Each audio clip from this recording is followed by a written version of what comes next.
Tonight from DuBurns Arena, the Coppermine DuBurns Arena in Baltimore, Maryland, we have outstanding live professional boxing here for your entertainment right here as we come to you from the Shaw Style Productions Shabazz Brothers card here at DuBurns Arena. Hi again, everyone. I'm Gary Digital Williams alongside Juan Marshall, and we're sorry for the delay, a little bit delay here at DuBurns Arena. We're ready to go now. And we're going to actually be kind of flying with this car because this car was kind of put together. A lot of boxers who were scheduled to be on this card will not be here. And so as we go through tonight, we'll go through that. Right now, ring announcer Discombobulating Jones is in the ring, giving the particulars and get ready for our first bout of the cards. We'll do this as we go along. So let's go now. Ring announcer Discombobulating Jones.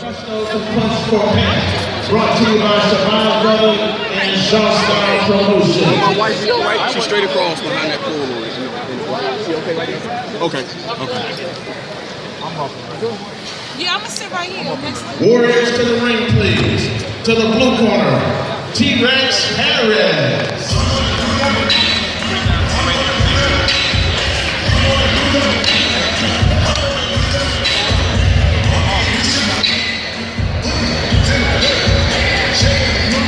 So our first bout tonight features a couple of non-beltweight boxers. We have Rex Harris out of Wilkes-Barre, Pennsylvania, by way of White Plains, New York. He is 3-2 with 2 KOs. And he'll take on Ruslan Shamalov, who is originally from Cherkassk, Russia, now fighting out of Brooklyn, New York. He's 1-0 with 1 KO. Rex Harris now in the ring. Of course, our main event tonight is a battle for the USBO light heavyweight title, the vacant title, as Travis Severe Reeves out of Baltimore, Maryland will take on Aaron Quattrochi out of Ferndale, West Virginia. And Reeves is 12-2-2, 6 KOs. Quattrochi is 10-0-1, 5 KOs. A lot going on tonight. Stephon the Surgeon Morris will be on the card. Taking on debuting Gregory Clark out of D.C. Jeffrey McCall, the Gladiator out of Randallstown, Maryland, will battle Jose Valderrama. We've heard that name a number of times over the last couple of years. Valderrama has fought a number of beltweight boxers over the last few years. We have Eric Govan out of Germantown, Maryland, taking on Devin Butcher out of Baltimore in a middleweight. And actually, well, they say it's a light heavyweight bout. That's close to the point, I think. A couple exhibitions on the card. Mac Allison Jr. will be an exhibition against James Too Slick Early. Aaron Anderson out of Baltimore taking on James Keep 'em Sleeping Stevenson in an exhibition. And a lot more going on tonight. So right now we have scheduled, we have 8 bouts and 2 exhibitions tonight scheduled. Ruslan Shamalov in the ring now.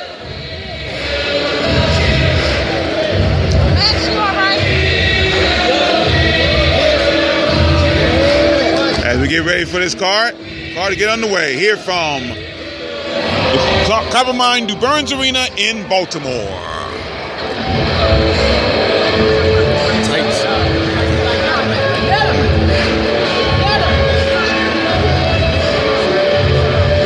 Once again, ring announcer Discombobulating Jones.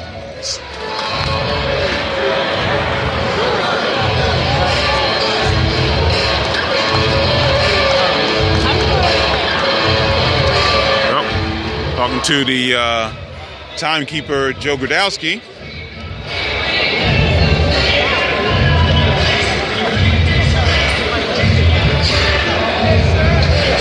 Waiting for the sign from the Maryland State Athletic Director, Executive Director, Pat Pinella. Let's see if we can get started here.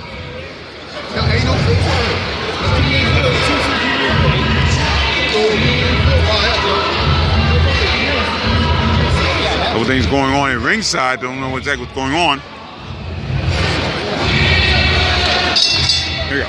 Ladies and gentlemen, we begin this historical fight night with the big boys of boxing and a heavyweight division scheduled for 4 rounds or less. When the bell rings, the man controlling the middle in the middle, referee Brent Ovell.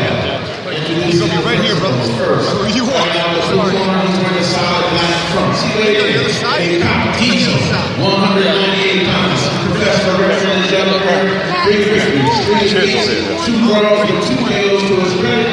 It comes to us from Wilkes-Barre, Pennsylvania. Please welcome T-Rex Harris. His opponent right now, the red corner, one of the red trunks, but he got stripes.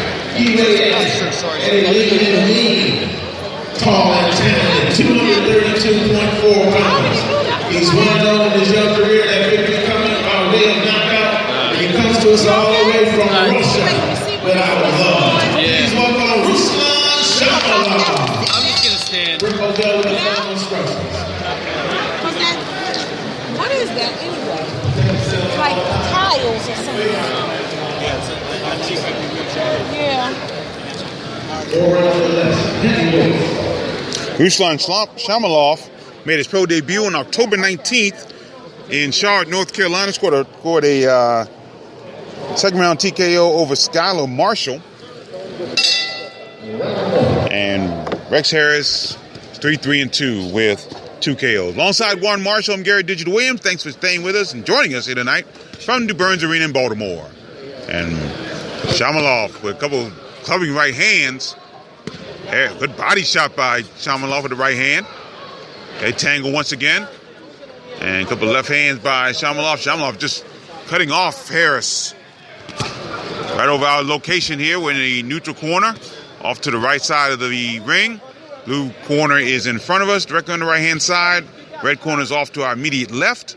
And the far neutral corner is right diagonally across from us. Both men tangle underneath, and Shamalov with some solid punches. Very accurate in this first round. Good body shot, another good body shot. Over the top, Harris trying to over the top, but the shots from Shamalov really hurting right now. There's another good right hand by Shamalov. First minute, round 1, scheduled for 4. Oh, good left hand by Shamalov to the body. Body shot getting a lot of work on in this first half, first round. Yeah, because you see the taller Russian fighter. I can't pronounce his name, but I was actually up to something else. But yeah, they're starting to get an even exchange right now, even with the height difference. He's not, but the Russian fighter is not using his jab like he's supposed to be. And to the halfway point, round 1, Shamalov in control thus far over the very heavily tattooed Rex Harris out of Wilkes-Barre, Pennsylvania, by way of White Plains, New York. Shamalov standing up and down.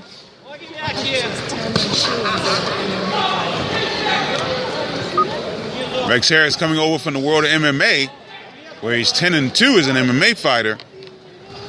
And one of he's fought anybody as tall as Ruslan Shamalov. Inside the final minute, first round was scheduled for 4. Harris trying a couple good combinations. Referee Brent Bovell warning Shamalov hitting behind the head. And the height has been a big key. And Shamalov using that height very well so far in this first round. Shamalov with another bruising body shot. Right hand over the top, but referee Brent Bovell warning as Shamalov is hitting behind the head. There's a good right hand by Shamalov. Heading to the final seconds of the first round, we're scheduled for 4. It's from a good house at the Copper Mine New Burns Arena in Baltimore, Maryland. Oh, good combination there by Shamalov. Final seconds, round 1. Once again, Brent Bovell warning Shamalov. Oh, good right hand there by Shamalov as the bell rings. So good combinations there by Ruslan Shamalov, making things happen here. Juan Marshall and I in our ringside seats, brought to you by Real Time Pain Relief. Real Time Pain Relief, rub it on. The pain is gone in real time. And don't forget, if you go to www.freepainoffer.com, you can get a free $10 tube of Real Time Pain Relief with any $10 order. Real Time Pain Relief, rub it on. The pain is gone in real time. Coming up later on tonight, we have, as we said, Eric Govan taking on Devin Butcher. Govan and Butcher both running 5-1, 3 KOs. Butcher coming off that tough loss to Daniil Goyko, who just last night beat Jerry Odom in Philadelphia. Yeah, well, Odom, that situation is going to be kind of questionable after that fight, determining where his career is going to go and what direction he's going to go in. I'm not sure how they're going to move him going into the next fight, but we'll get into that a little later on. Second round here is scheduled for 4. Ruslan Shamalov in the red trunks with the black trim, taking on Rex Harris out of Wilkes-Barre, Pennsylvania in the all black trunks. Shamalov with some solid punches in the first half, but there Harris with a good left hand up to the head. Shamalov trying to establish his jab. He did a good job of that in the first round and landed some crushing body shots with both the left and the right hand in the first round. Harris with a high guard. Left hand by Shamalov. Right hand over the top by Shamalov. But again, he's got that height situation, and he's been hitting Harris behind the head a couple of times. Referee Brent Bovell has indeed warned him about that. Right hand as Shamalov catches Harris coming in. Good body shot by Shamalov. Fighting him broken the good right hand. But now referee Brent Bovell warning Rex Harris on that one. First minute, round 2, scheduled for 4. Shamalov using the left jab. Finding a pot shot. His right hand over the top by Shamalov. They fight inside, they tangle, and Harris backs up. Shamalov tries an uppercut, and Harris just missed with the right hand. Shamalov again, stabs his left jab, trying to come over with a thunderous right hand, but Harris comes back with a combination of his own. Left hand by Harris. Shamalov puts him right near our real-time pain relief location. We're halfway through round 2, scheduled for 4. Body shot by Shamalov. Harris comes back with left hand. He hits Shamalov in the back of the head, but no warning there from Brent Bovell. There's a right hand by Shamalov, left jab by Shamalov. Shamalov trying a combination, and Brent Bovell warns Shamalov once again, hit him behind the head. It's another warning for Shamalov. Again, the height differential, that may be causing him a problem there. Yeah, we're looking at Shamalov. Look like he's about, 6'4", maybe? 4'6'5", yeah. Yeah, and the shorter Harris, but he's letting Harris in too easily, but Harris is not able to do anything with it. Yeah, so he's about 6'4", indeed. Oh, good right hand there. Oh, thunderous left hand to the body, another right hand, and referee Brent Bovell separates him. But you can hear the shots that Shamalov is throwing, echoing all around this arena tonight. We head toward the final seconds of the second round. Body shot by Shamalov. With the right hand. Oh, good left hand to the body by Shamalov. Set it up with a straight right hand. Came back with a left hook of his own. Uppercut by Shamalov. Right hand over the top by Shamalov. Another right hand. Shamalov has seconds tick away. Come on, thunderous right hands. And Brent Bovell may have to look at it a little bit. And he is looking at it. He is stopping it right here. Wow. Rex Harris disagrees with the stoppage. But Shamalov did land a couple of thunderous right hands. They weren't the cleanest shots in the world, but enough to do damage, and his bout is over. Near the end of the second round.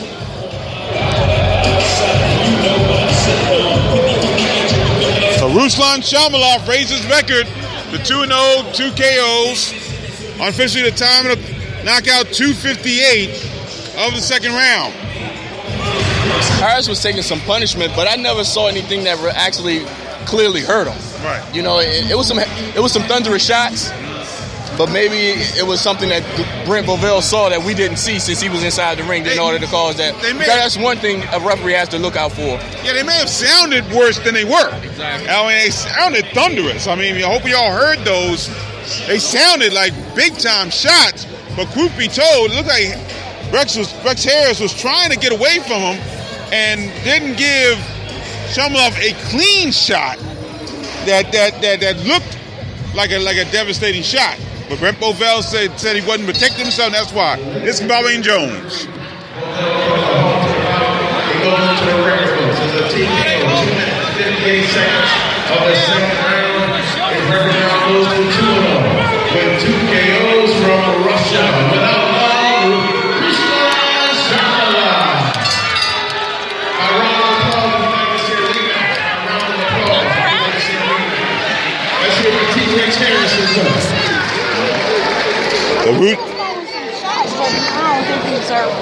Yeah. Ruslan Shamilov now 2-0, 2 KOs. And Rex Harris falls to 3-4-2 with 2 KOs. Some of the other bouts on the card, we've got a guy from Dagestan, Russia, now fighting out of Brooklyn, New York. And we're going to try this name, see what happens. Gaibatullah Gadzelir. He's out of Dagestan, Russia now. His BoxRec record is 2-0, but his overall record, and we're going to explain this in a second, is 15-3. Now, the reason for that is because you talk to Fight Facts, that's his Fight Facts record. And his Fight Facts record also means his time in the World Series of Boxing. Now, if you've been following what Juan and I do here in this area, we've had a couple of guys fight in the World Series of Boxing, Tariq Irby and Gary Antoine Russell, and to Fight Facts, they are already pros. So although we've been saying they're making their pro debuts, they are officially, or not officially, but according to Fight Facts, they are considered as pros. And that's even considering Rashid Warren. He started his career like that, being an Olympian, but still Fight Facts had him since he actually originally didn't actually, quote, turn pro. Right. He fought a pro-type fight. Right. And that's what they consider. They count that in your pro record. Well, in the World Series of Boxing, you do get paid Exactly. for being a part of that. And that's why but you don't lose your amateur status. And that's probably the biggest reason is you get paid for that bout. So Exactly. it's called a prize fight bout. So Right. it adds to your record. So the Fight Facts, his record is 15-3, which means he had a lot of time in the World Series of Boxing. No question about that. But if you look at BoxRec, his record is 2-0. He'll be taking on Moises Antonio Delgadillo, who is 18-16-2 out of Mexico. As you said, we had a couple of exhibitions tonight. One is going to be Mac Allison Jr., who is probably the leading candidate right now for Rookie of the Year, if nothing else because of how busy he's been throughout the year. This is the first time that he's been scheduled for a bout that he actually will not be a part of. But he's already actually 6-0 now, all 6 wins by KO. Yeah, that's tremendously busy for a rookie fighter coming in. 6 bouts already. He was going into his 7th bout if it was to happen tonight. And he messed around and have another one next month if it was possible. I think he is scheduled to be on one of the shows, I believe the December 10th show at ABC Sports Complex, Springfield, Virginia. So pretty much now we might as well print up the certificate for Rookie of the Year. Now he'll take on James Too Slick Early, who is out of Sea Pleasant, Maryland, and he's 2-0. As you said, he's a very slick fighter, doesn't have the greatest power in the world, but off to a good start so far in his young pro career. Yeah, and early they call, I think it's Too Slick. Right, Too They Slick, call it right. Too Slick. Right. And I'm not sure why this bout was made an exhibition bout. I don't know. And to me that would have been a great bout to see. yes, it would have. No question about it. And sadly to say that it won't count, in these guys' records. But I'm still looking for a good bout. No question about it. The other exhibition tonight features the pro debut boxer Aaron Anderson. He'll take on the veteran James Keep 'em Sleeping Stevenson, who is 23-3 with, I believe, 16 knockouts. Aaron Anderson making his pro debut, well, not making his pro debut, but was scheduled to make his pro debut tonight as well. I think one of the bouts that I'm looking forward to seeing tonight, Juan, is the light heavyweight battle between Eric Govan of Germantown, Maryland, taking on Devin Butcher out of Baltimore. Because Devin Butcher coming off that tough loss to Nunel Goico back in May at the Maryland State Fairground. We'll see how he bounces back from that stunning loss. Yeah, to me, this is a 50-50 bout based on both styles, the way these guys fight. They're pretty similar. Right. They come out a little aggressive at the beginning, and then towards the end, they get shots landed on themselves because of lack of defense.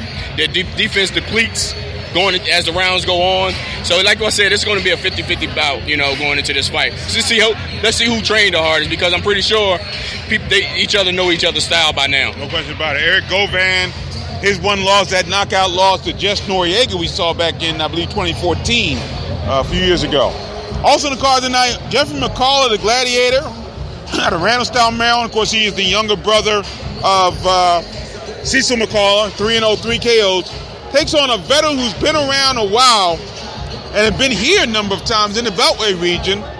That's Jose Valderrama out of Manatí, Puerto Rico. Valderrama's 5-16 with 3 KOs. He has faced a number of beltweight boxers over the years, including like the Michael Fox, Damon Nicholson, Malik Hawkins. That was here at the Burns back in December 2015. And also he's faced David Grayton. All with losses, but he did that. His last win was in this area. It was in D.C. at the Convention Center when he knocked off Chris Alexander. So it's a good veteran for Jeffrey McCall to go up against tonight. That's what I was about to say. The veteran style. That's the type of fight McCullough needs, because we saw him in his fights that he has, the 3 previous fights that he has. Very aggressive fighter, very strong fighter, very doable fighter, and a guy with 21 fight experience. Would be a perfect fight for him tonight, because we can cancel the record itself, the win-loss record, and just put on the experience that he's going up against. Right. Well, it's co-featured by, once again, Stephon the Surgeon Morris out of Baltimore, 3-0, 3 KOs. Takes on Gregory Clark out of Washington, D.C. Gregory Clark has won a number of amateur titles, novice and junior Golden Gloves. We're interested to see what he does against Stephon Morris. And, of course, our main event, Severe Reeves taking on Aaron Catroci. Severe Reeves been on a roll, won 6 in a row. Taking on Aaron Catroci. Both these guys have won state championships, but they go down for the vacant USPO, vacant light heavyweight title, in our main event here tonight. Up next, a couple pro debut boxers, Taylor Page out of Las Vegas, Nevada, taking on Charles Carroll out of the Bronx, New York.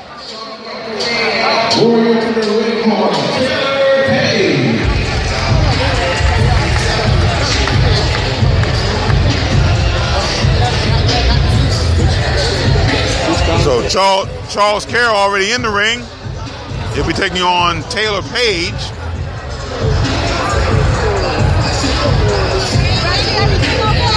Both in the middleweight division. Don't forget, you can chat with us throughout the evening. You can join us if you're chatting on Spreaker.com, Boxing Along the Beltway, and on the Boxing Along the Beltway Google app for Android. And also, we'll keep tabs on tonight's action in Philadelphia, including our very own Jared Hurd, taking on JoJo Dan on in one of the feature bouts of the Danny Garcia Samuel Vargas card. This is Bobby Jones.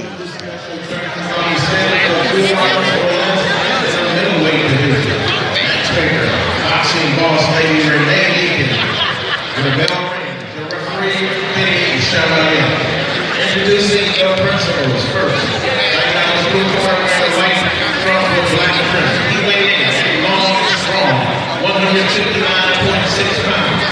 His professional record, an excellent 13 victories, 6 defeats, and he comes to us from the Bronx in New York. Please welcome Charles Rottweiler Carroll.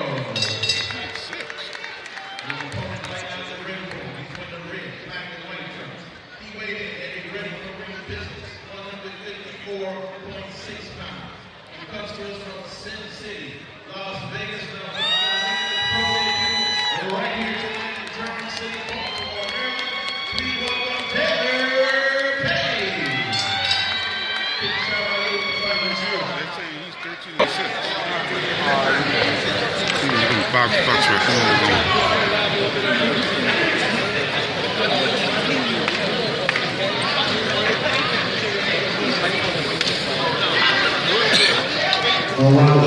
Okay, we got a little discrepancy on the record of Charles Carroll. So interesting to see what that's all about. We got him listed as 13-6. Now, I don't think he was in the World Series of Boxing, but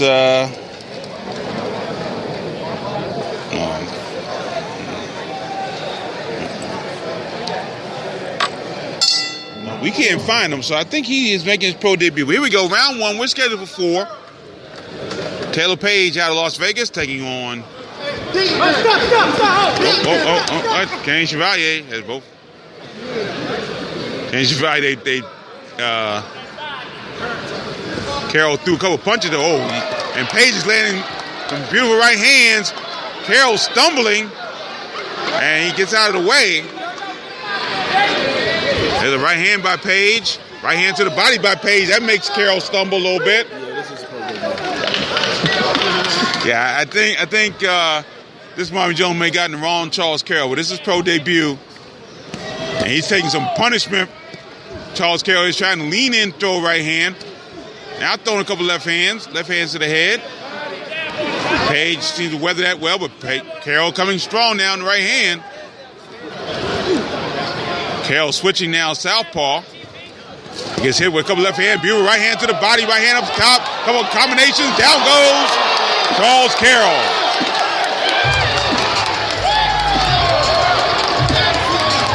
Count, and that's going to be it. James Value going to stop it right here. So, knockout comes early for Taylor Page out of Las Vegas. He just devastates Charles Carroll.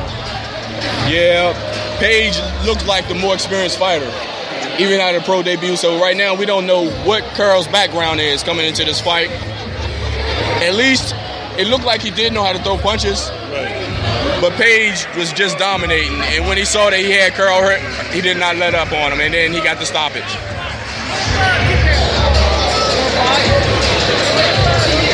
So it'll be a TKO for Taylor Page early in the first round.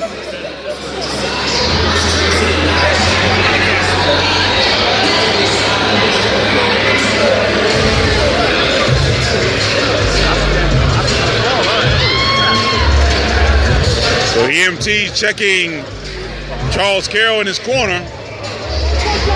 So here's bringing up this Marvin Jones.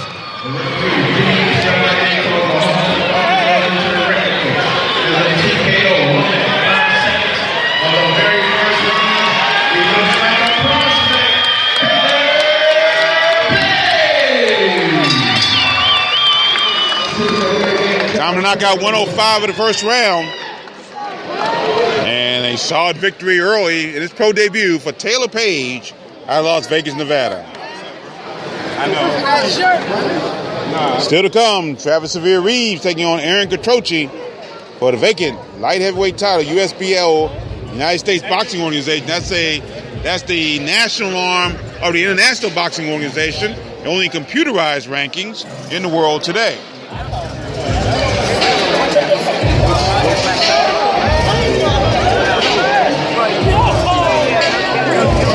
A lot more action still to come. Well, we have a moment, couple things coming up.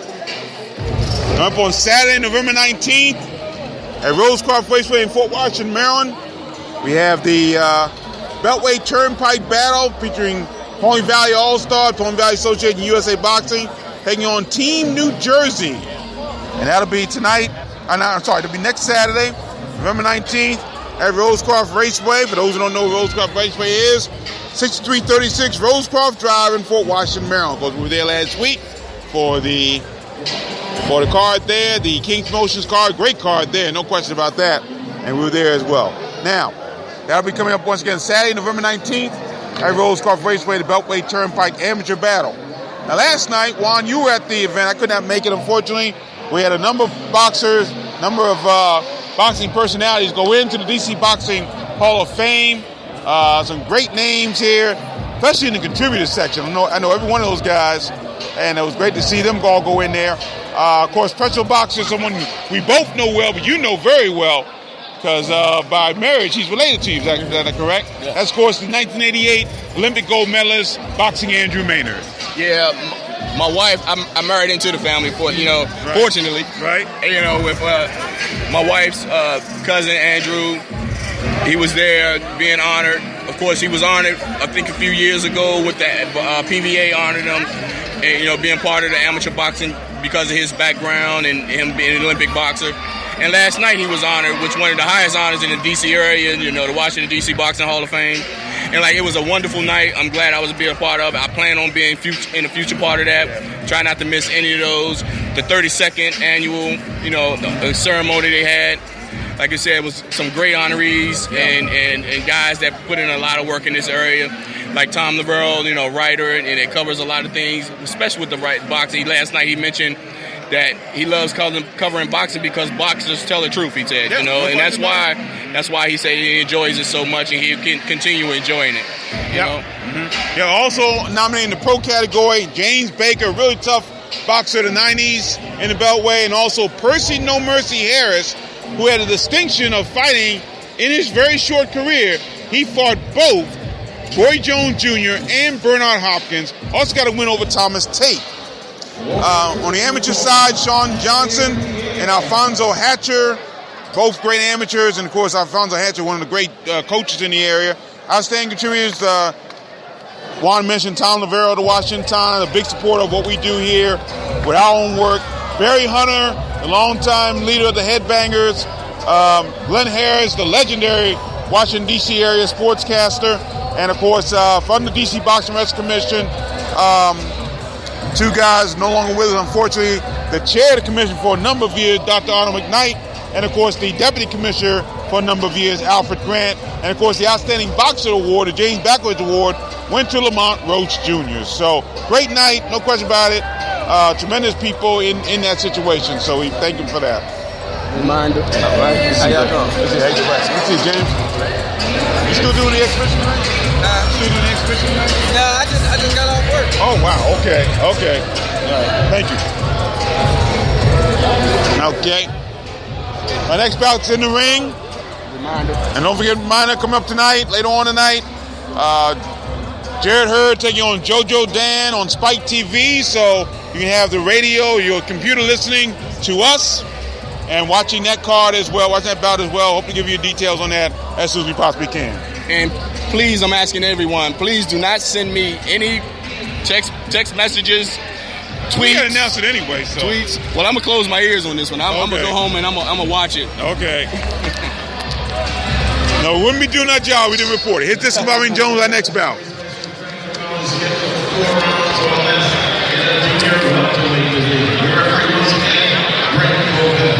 Introducing first, out of the corner, black forwards and blue fronts, he weighed in, rough and tough, 141.6 pounds. Making his pro debut right here tonight, from the city so nice we named it twice, New York. Please welcome Vladimir Swiftpair Pierre. His opponent fighting on the red corner, from the golden platform. He weighed in, rough and tough, 144.2 pounds. 2010 Golden Glove champion, also making a pro debut right here tonight, hailing from the nation's capital, Washington, D.C.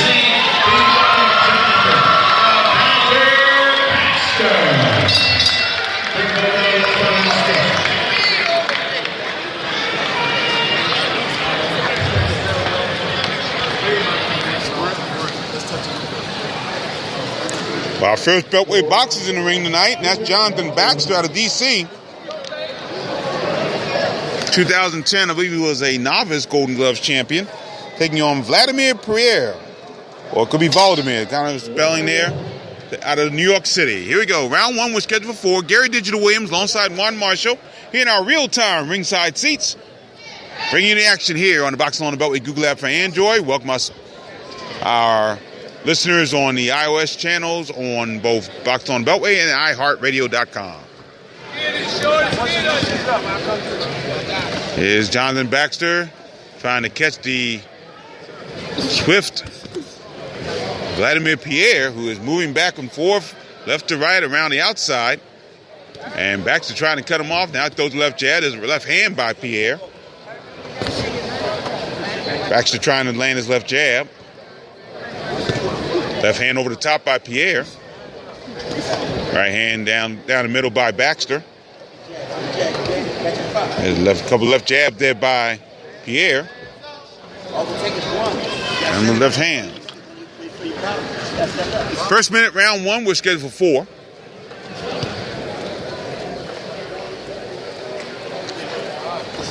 Left hand to the body by Pierre. Oh, good right hand by Baxter. Right hand body, both men missing with shots, and now left hand by Baxter. Pierre's got his left hand a little low there. Trying to throw the left jab from there. Halfway through round one, scheduled for 4. Pierre missing with the right hand.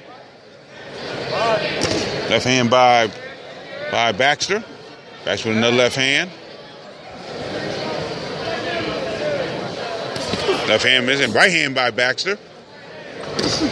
That clips the jaw of Pierre. We head toward the final minute of the first round. We're scheduled for 4.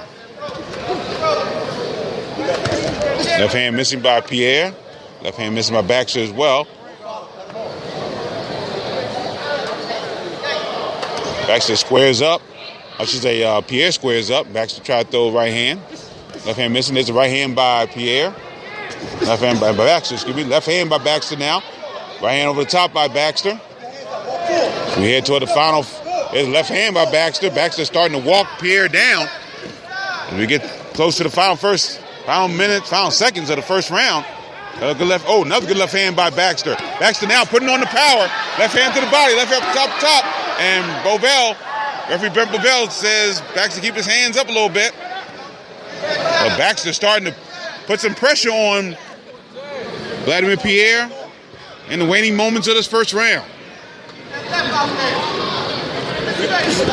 Left hand by Pierre as he moves to his left. Pierre moving all around the outside. Final seconds of the first round. We're scheduled for 4. Latter stage of that round, Baxter took control of the bout.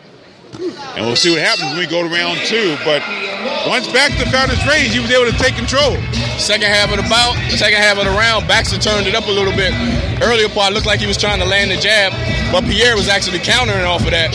So Baxter made the late adjustments and started going to the body a little bit more. Now that opened up so to get a chance for him to move inside. And that's where he was going to turn the power up and push Pierre against the ropes and was able to land some shots. But now he has to concentrate on keeping those lower shots up above the cup level so he won't get warned anymore.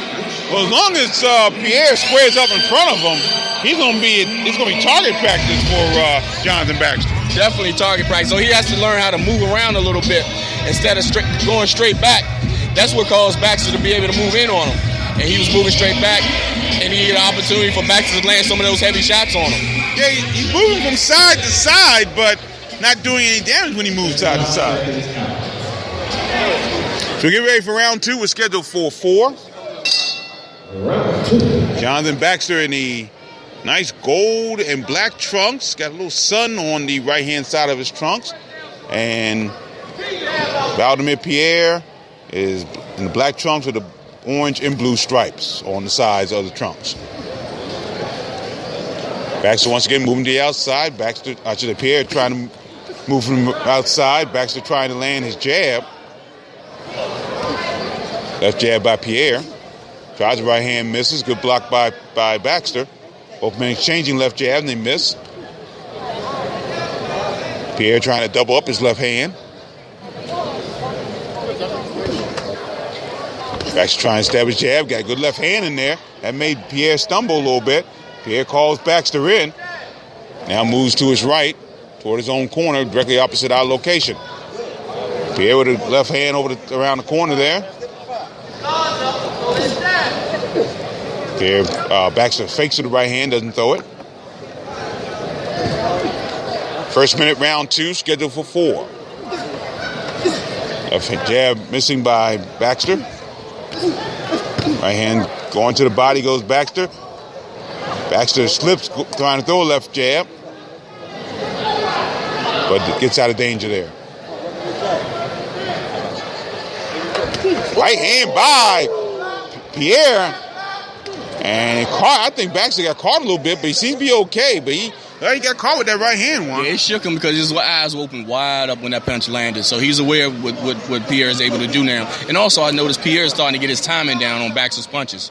He's landing a little bit more off the counter. His left hand by Pierre. Pierre trying to throw the right hand to the body.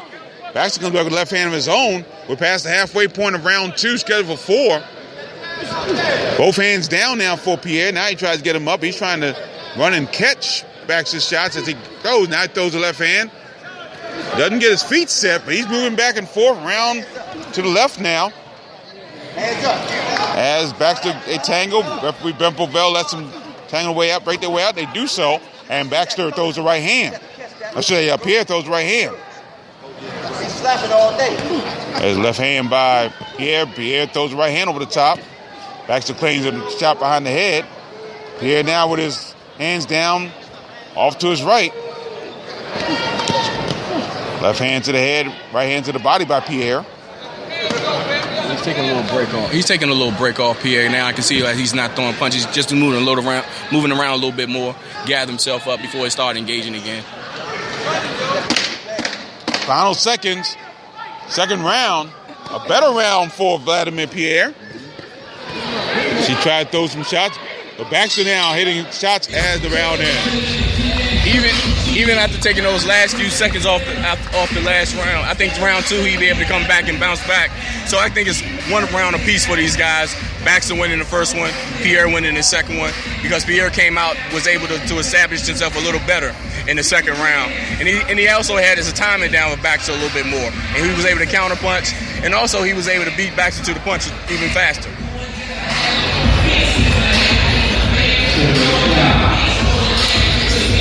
So let's get ready for round 3. Don't forget, still to come. Got Stefan the Surgeon Morris out of Baltimore taking on the debuting Gregory Clark. Stefan the Surgeon Morris 3-0. All 3 of his wins by KO. Gregory Clark did his pro debut.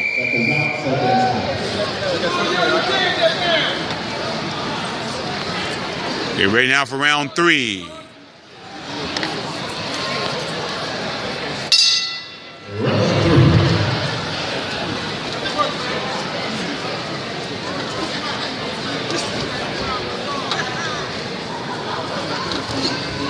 And there goes left hand by Baxter to get things started. Right hand over the top by Baxter. And Pierre trying to throw right hand of his own. Left hand missing by Pierre. Pierre moving back and forth. And there's left hand by Baxter.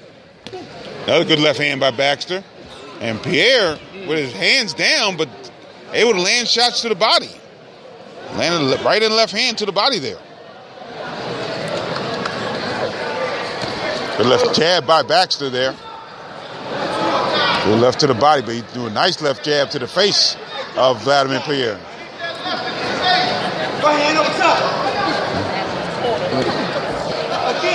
Baxter needs to start doubling up his punch. He's throwing one shot, so now he needs to start doubling up his punches so he can get inside a little bit more. See, right now, that's why Pierre is able to counter off his shots a lot. Left hand by Baxter, right hand by Pierre, then left hand to Pierre. Then a couple good double left hands by Baxter. That puts Pierre up against the ropes. Baxter now landing good left hands. Couple good left hand shots.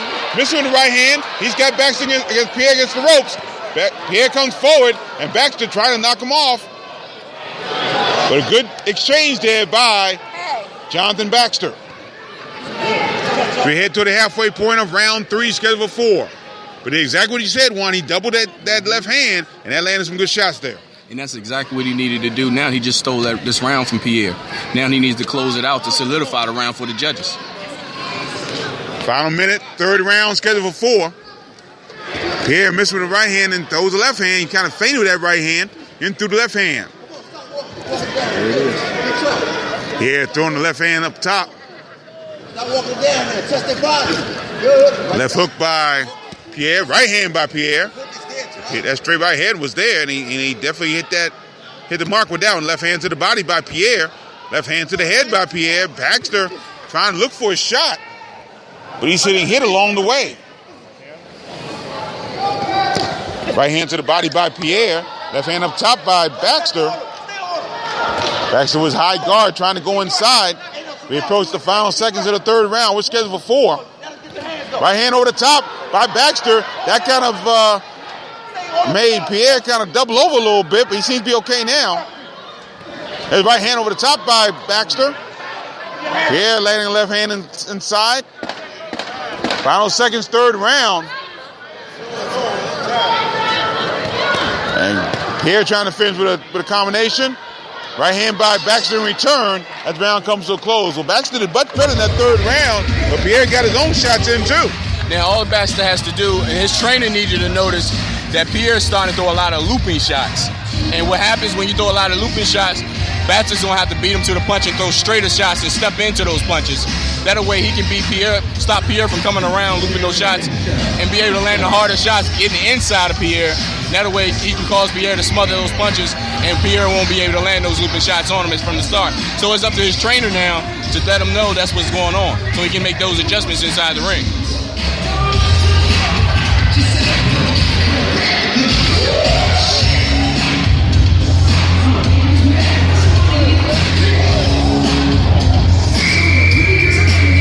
ready for the fourth and final round. This is it. Put your hands together for both ring warriors. This is the fourth and final round. Here we go, fourth round here from the Burns Arena, Coppermine Burns Arena in Baltimore. Good contest here. Pierre trying to throw the left hand.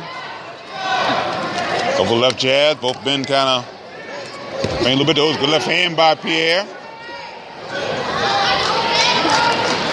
Right, left hand missing by Baxter to the body. Throws right hand to the body. Pierre gets out of the way. Moves over to the far neutral corner. In the top left of the area where we're located. Left hand to the body by Baxter. Left hand, right hand to the body by Baxter. Couple double left hands by Pierre.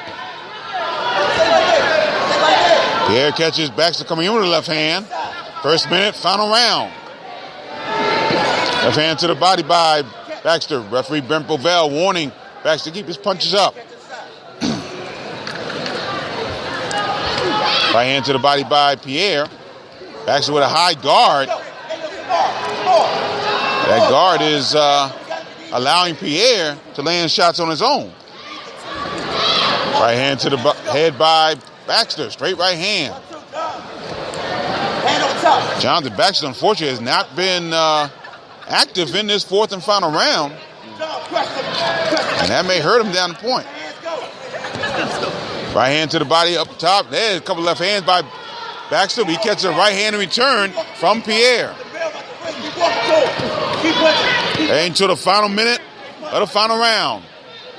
Both men missing right hands. They trade shots near the center of the ring. Right hand to the head by Baxter.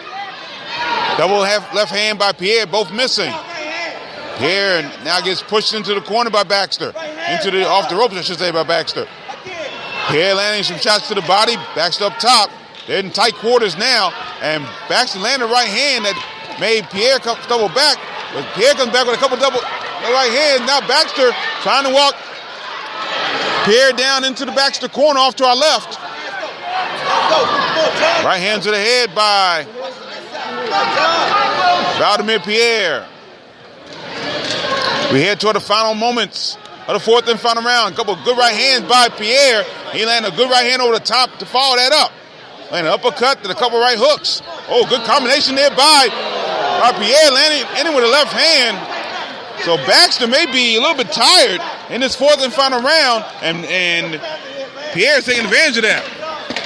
Final seconds of the final round. Now Baxter trying to close the show. Both men trying to close the show as the bout comes to an end. But a good form by Baxter and Pierre, and that may end up being a draw down the rail. Yeah, I was thinking the same thing until Pierre started to close the round out a little better with those last shots. To those, that might have gave Pierre the edge a little bit, but it would give Pierre the edge because he closed that round up a little bit better than Baxter did. And going into the last round, it was even exchange. Yeah. But just because those few shots that Pierre was able to land, closing the round out, it might have gave him the edge. But I wouldn't be surprised it was called a draw. Yeah. Yeah, Baxter looked like he was kind of gassed in the waning moments of that last round. And whether or not that'll be the difference, we'll see.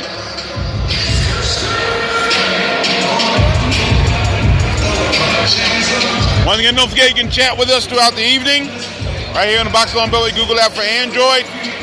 On Spreaker.com, iHeartRadio.com. We'll get your posts and anything you want to tell us. Feel free to do so.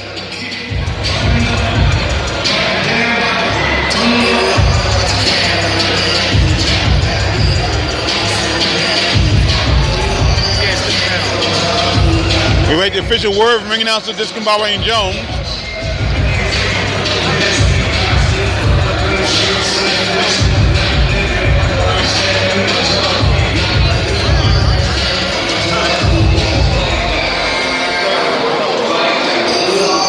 Once again, we're in our real-time ringside seats. As this broadcast brought to you by Real Time Pain Relief. Go to www.freepainoffer.com and with your $10 purchase of real-time pain relief, you'll get a free $10 tube of real-time pain relief. Rub it on, the pain is gone in real time.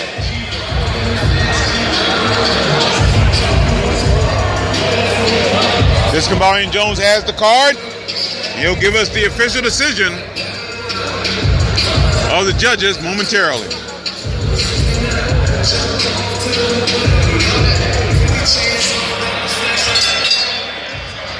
Ladies and gentlemen, however you score this from your seats, how about a well-deserved round of applause for both of our ring warriors? Before their hearts out here, we have a split decision. Judge John Gradowski scored it 39-37 for Baxter. Judge Pete Chavez scored 39-37 for Pierre. And Judge Paul Wallace scored it 39-37, the winner by split decision in his pro debut, Vladimir Super Pierre. A round of applause if you like to see it. A round of applause. So Vladimir Pierre, or Vladimir Pierre, I'm not exactly sure which, won his pro debut with a 4-round split decision over DC's Jonathan Baxter. Once again, the score, John Gradowski scored it for Baxter 39-37, but judges Kenny Chevalier and Paul Wallace both scored about 39-37 for Vladimir Pierre. And I think in that last round, like I said, towards the end of the round, Pierre squeaked it out with those shots that he was landing, and they definitely backed Baxter up a little bit. Yeah. And it looked like you said, Baxter looked like he was getting a little gassed, and that might have caused him to fight. Yep, I think I agree with that. No question about that. So Vladimir Pierre wins this pro debut, and of course Jonathan Baxter drops his pro debut.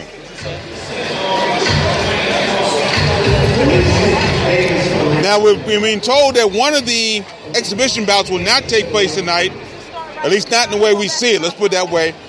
James Stevenson was scheduled to be an exhibition bout against Aaron Anderson, but we talked to James just a few moments ago as he came through here, and he just got off work, so he's not boxing tonight. Yeah, that's a definitely no. He's not boxing. Right. You know, he just coming in from work. Didn't even have boxing on his mind because he was at work. So Right. you know that's not going to happen. Yeah. So unless Aaron Anderson is fighting somebody else in the exhibition, we'll see. Baltimore City Commissioner Kevin Davis. Thank you, sir. Got off work. I want to thank you all for stopping by tonight. It's so important for us to connect with the city, the young people in so many ways. Everything and sports. So whether it's boxing, baseball, football, basketball, we need to reach out to our youth. We're going to be a bigger and better part of boxing in the days ahead. So thank you so much. One of the commissioners here in Baltimore City, speaking in the ring tonight. It's so much been going on in Baltimore, you know, the past year and a half, 2 years, that it's good that the commission was in here to recognize, you know, what they're doing positive, you know, and every city that goes through some kind of hardship or struggle, they need that. The people that's in charge to actually come out and support things with people trying to build up. Mm-hmm. And it's a good thing. I'm glad he came out tonight. No question about that, Nate. In the past, Shabazz Brothers and Shawstyle Promotions have had a number of the former mayor Stephanie Rollins Blake. I think the new mayor has been here. Yep. Her name escapes me at the moment, but the new Christine Pugh, I think her name is. Yeah, she's the brand new mayor of Baltimore. A former mayor, Sheila Dixon, has also been to a number of these bouts. So they get good support from the Baltimore City government here. And also, with the cards, the Shabazz Brothers and Shawstyle they put on, I think they want to move boxing in a different direction. Mm-hmm. It's just not about boxing. They trying to get these guys, the fighters, to elevate themselves throughout their careers and get themselves to challenge each other. Right. You know, challenge themselves as boxers. You know, and in order to challenge yourself as boxers, you have to take tougher fights. Right. You know, and it's a thing where sometimes promoters, that's what they want guys to do. Right. Take tougher fights, not for just to be on their card, but just for their careers themselves, you know. And that's what it takes, you know. Sometimes you have to, as a promoter, they push them a little, but didn't want to be overbearing, you know. And that's what it takes.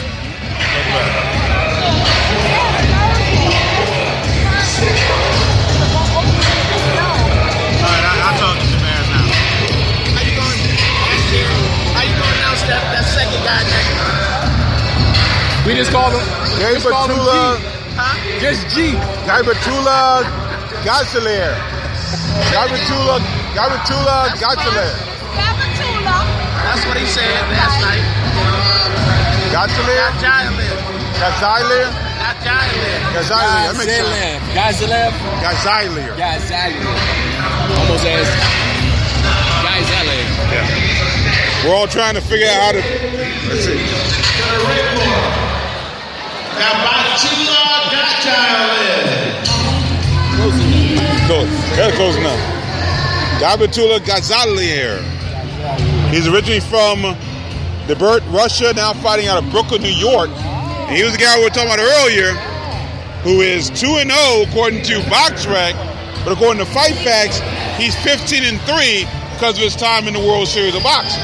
And his fighters like that are very talented. Yeah. When you fight in the World Series of Boxing, you're like a step above you're just a regular amateur fighter.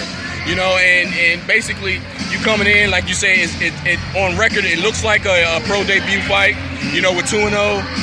But when you face an opponent, to me, he has to be in there with the opponent that basically was an outstanding amateur. Yeah. Coming into a pro debut fight. And I think they're fighting 4 rounds, and of course, as we said earlier, they are fighting for money as well as for their team that they're fighting around the country, around the world. And his opponent right here looks like he has like what, maybe 32 fights. It looked like 36 fights. 36 fights. He has 36 fights. So maybe this is a good fight, a good choice of fights for him. You know, exactly. a tough fighter out of Mexico. You know, Mexican fighters are totally known in boxing to be tough. You know, and that's what you want. You know.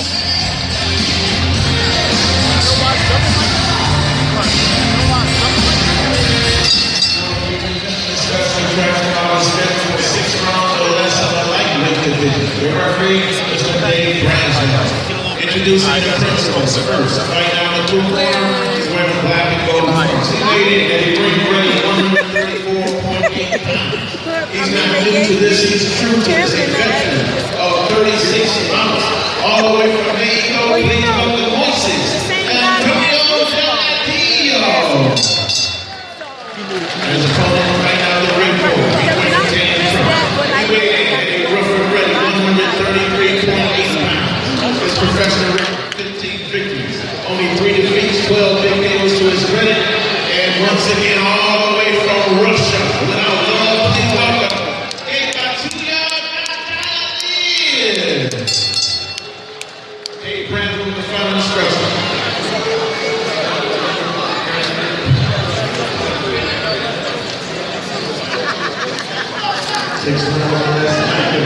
So our first 6-rounder of the night, as Gabatula Gazalier takes on Moises Antonio Delgadillo. Alongside Juan Marshall, I'm Gary Digital Williams. Mess up your name, that's great. Alongside Juan Marshall, I'm Gary Digital Williams. We are live in our real-time pain relief ringside seats here at Coppermine Du Burns Arena in Baltimore, Maryland. Here we go, round 1, we're scheduled for 6.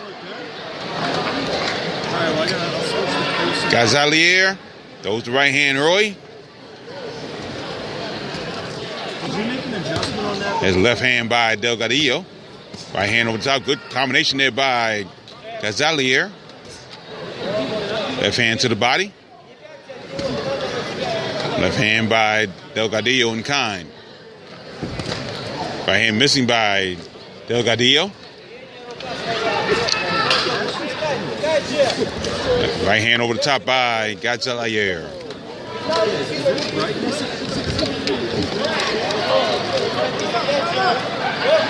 Left hand missing there by Gazalier. Good right hand by Gazalier.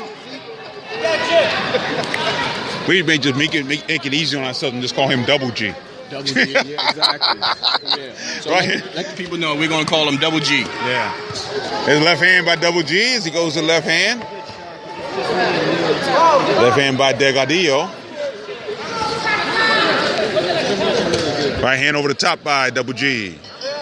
Right hand to the body. They head to the halfway point in round one. Both men keeping their distance and throwing shots from distance. Oh, good left hand by Double G. The left hand over the top, right hand over the top. Gonzalez very, very accurate so far in his first round. Left hand to the body. Right hand over the top by Double G. Right hand missing by Gonzalez, and left hand by Delgadillo. Oh, good left hand. Left hook by Double G. And left hand by Delgadillo in time. God. We head toward the final minute of the first round, scheduled for 4. Both men just staying at good distance. Right hand to the body by Double G. Well-polished fighter Double G is. Being at a World Series of Boxing, and, you can tell that he's definitely just your regular early amateur pro. Right. I mean, early professional fighter. There's left hand by Double G. Oh, good left hand in a counter there by Gonzalez. Left hand by Double G. Couple good right hands, couple good left hands. Left and rights by the young man from Russia. Right hand by Double G. That move, he just landed some great shots. Just deadly accurate right now. Is Gabatula Gonzalez.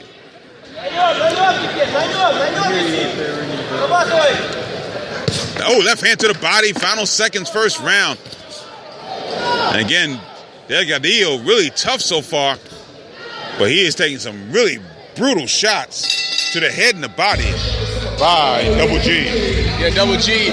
I'll be honest. If I was a promoter, this is one kid I definitely have my eye on, because he proved to me right now he threw everything he needed to throw in this first round.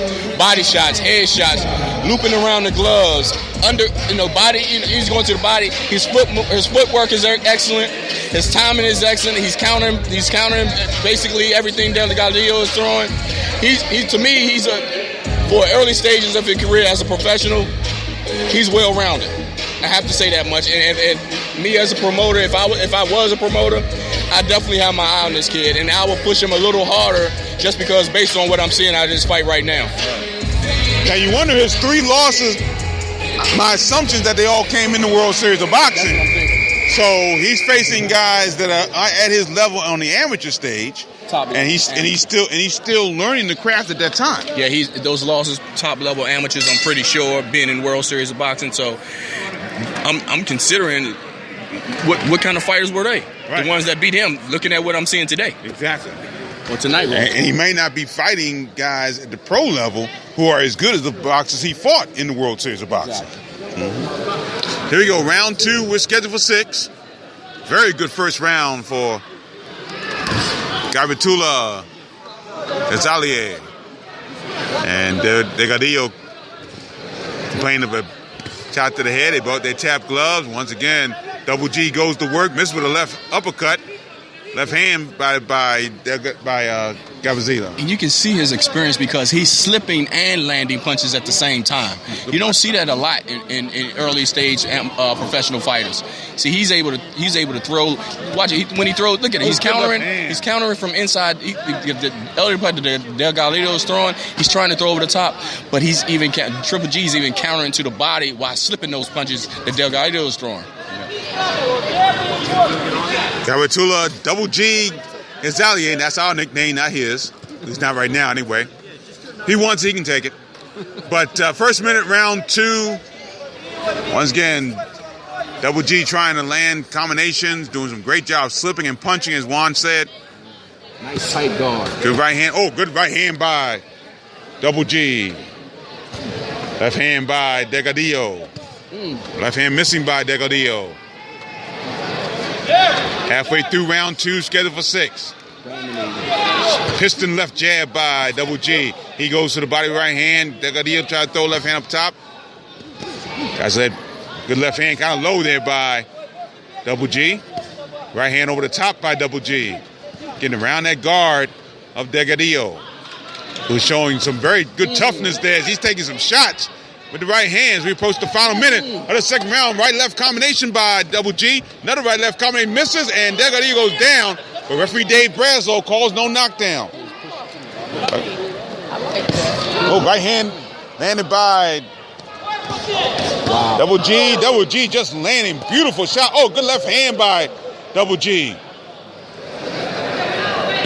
There's a right hand by Double G. Delgadillo trying to land left hands. Oh, good uppercut by Double G, by Delgadillo that time. We're inside the final minute. Delgadillo trying to land some left hand shots, but good right hand to the body by Double G. And goodbye, and referee Dave Brazlow wanting both men to keep the punches up. Right hand over the top by his left hand. Good left hand by Double G. And they've been in the center of the ring pretty much the bulk of the bout thus far. And just been kind of moving to their left. And Double G with some good right hand, left hand up top. Second stick away here. Another good right hand, left hand to the body, another right hand to the body as the round ends. So another great tactical round for Double G. Very technical. But I have to say, Delgadillo, he's a very tough fighter because he had everything land on him, but he stayed in there. The only thing that's beating him right now is the speed of Double G. Double G is able to beat him through the punch at will, basically. Even inside, when Double G is actually doing some inside work, Delgadillo, he's not able to land on top. And he's able to slip those punches that Delgadillo is actually landing. And like I said, Double G is actually throwing some shots that and throughout this whole fight, he's throwing everything. He's able to throw every single punch a boxer knows how to throw. He's throwing at him, and his opponent just sticking in there and he hasn't been dropped yet. Moises Antonio Delgadillo, 18-16-2. No word on how many knockouts he has. Here we go, round 3 was scheduled for 6.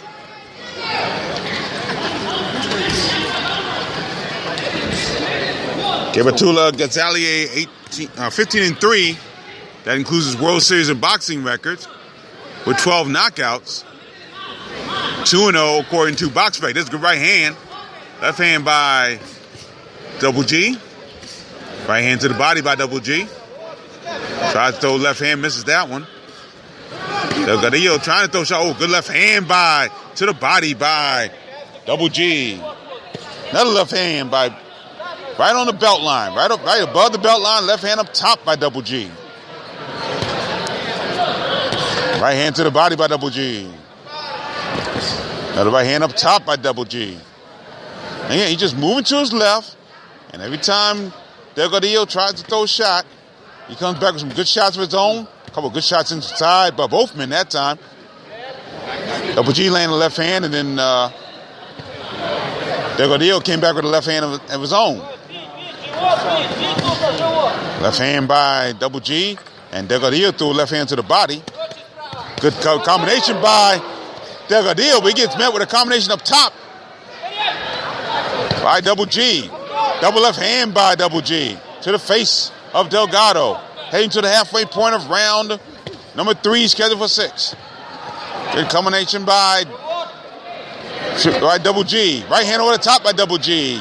Left-right combination by Double G. And again, it's the hand speed. Oh, what a move by Double G. He did a little slip, and referee Dave Brazlow warned him for a shot below the belt, but he came down with a crouch, slipped the shot, moved to his right, and then landed the left hand. Up top, there's another left hand by Double G. Right hand, and down goes Double G, Delgadillo, I should say. But once again, Dave Brazlow calling it a slip. Right hand over the top by Double G. Right hand again by Double G. Out of the crouch. Oh, uppercut, left and right hands by Gabatula Gazalier. Double G Gazalier. Left hand to the body. That's a low blow. And down he goes. And let's see if referee Dave Brazzo will warn him, but that was a low blow. No question about that. Now, this is the time for him to sit down, lay down, Delgado to sit down and take a break. Because he definitely needs this break. You know, gather himself. Even after the low blow, he still takes this time to gather himself, maybe because he's taking a lot of punishment. Even though it's punishment that he's not physically hurt, but he's just getting outboxed today. And right now, he needs to take all the time he needs just to gather himself. Considering the low blow, yes, it hurts, you know, but right now he needs to take every moment that he needs to take of his 5 minutes. Delgadillo still on his knees.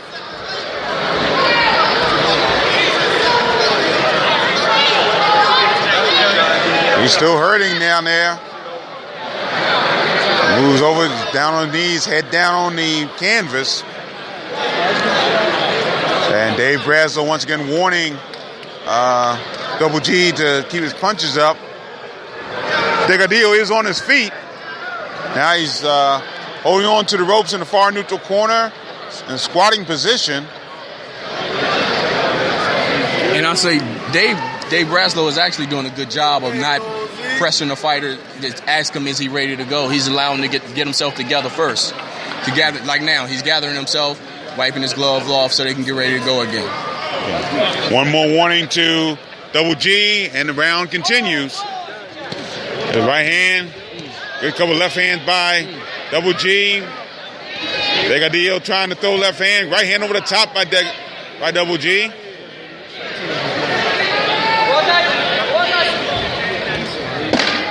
Final seconds of the third round, scheduled for 6. Another dominant round for Double G. Gabatula Gazaliev. I like to speak on bouts like this. Sometimes, as a local promoter, it takes bouts like this, especially if you put on good cards already. You made a name for yourself in the local area. So now you get fans. So now you bring in fights outside of the area, which will bring your fans to see great fights. And it's great bouts like this that make fans happy.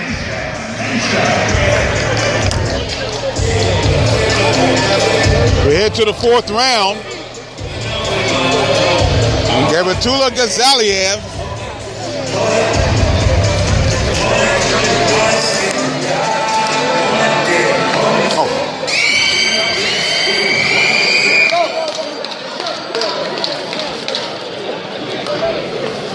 They get ready for round 4. Gabatula Gazaliev with an outstanding performance thus far against a very tough and very game Moises Antonio Delgadillo.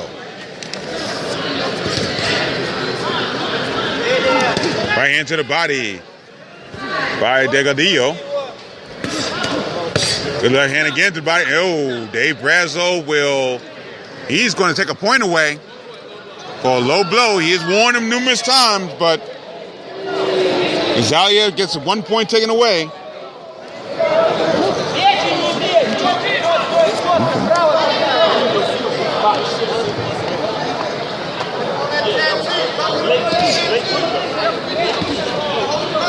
So again, Gabatula Gazaliev loses a point there for the low blows.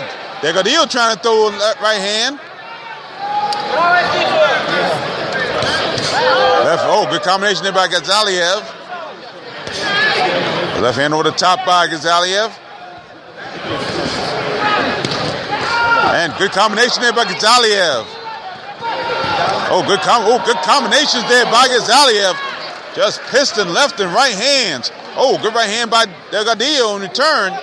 So he's staying right there, to his credit. To his credit.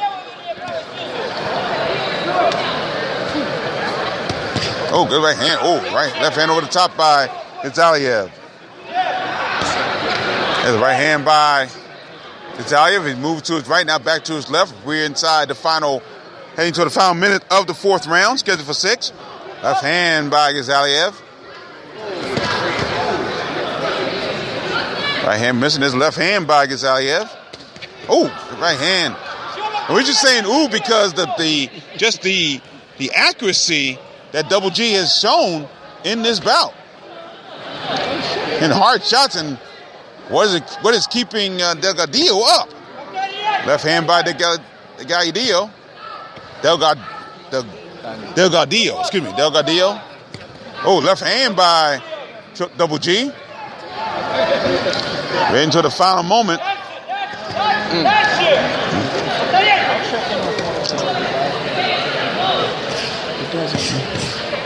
Left hand missing there by Gazaliev. Left hand landing by Gazaliev. The left hand to the body by Delgadillo. And good combination there by Delgadillo. Backs up Delgadillo, but good right hands there. As this fourth round comes to a close.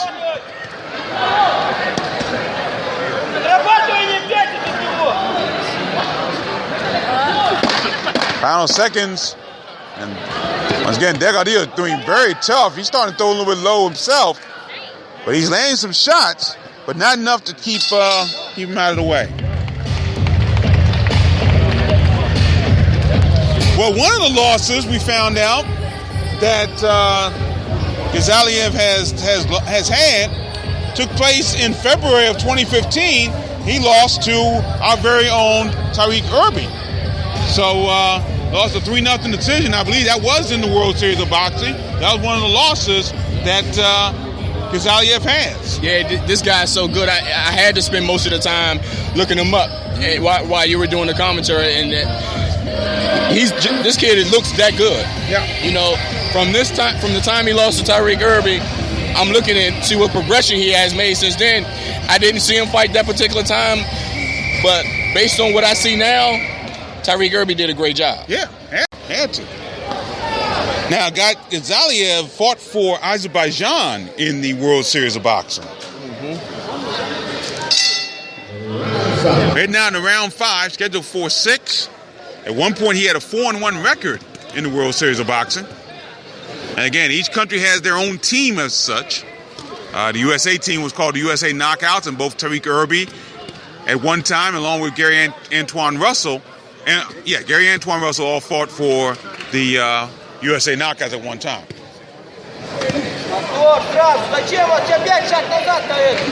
A left hand by Delgadillo. Good couple right hands and left hand by Double G. Oh, good left hand by Double G. Beautiful uppercut. Good football. Came back with the right hand, got out of the way, and kept moving. Triple the left hand by Double G. Delgadillo's face getting red. No blood, but just taking a lot of shots. In this contest so far, we're in round 5. Gazaliev in the brown trunks and Delgadillo in the black trunks with the gold trim. First minute, round 5, scheduled for 6.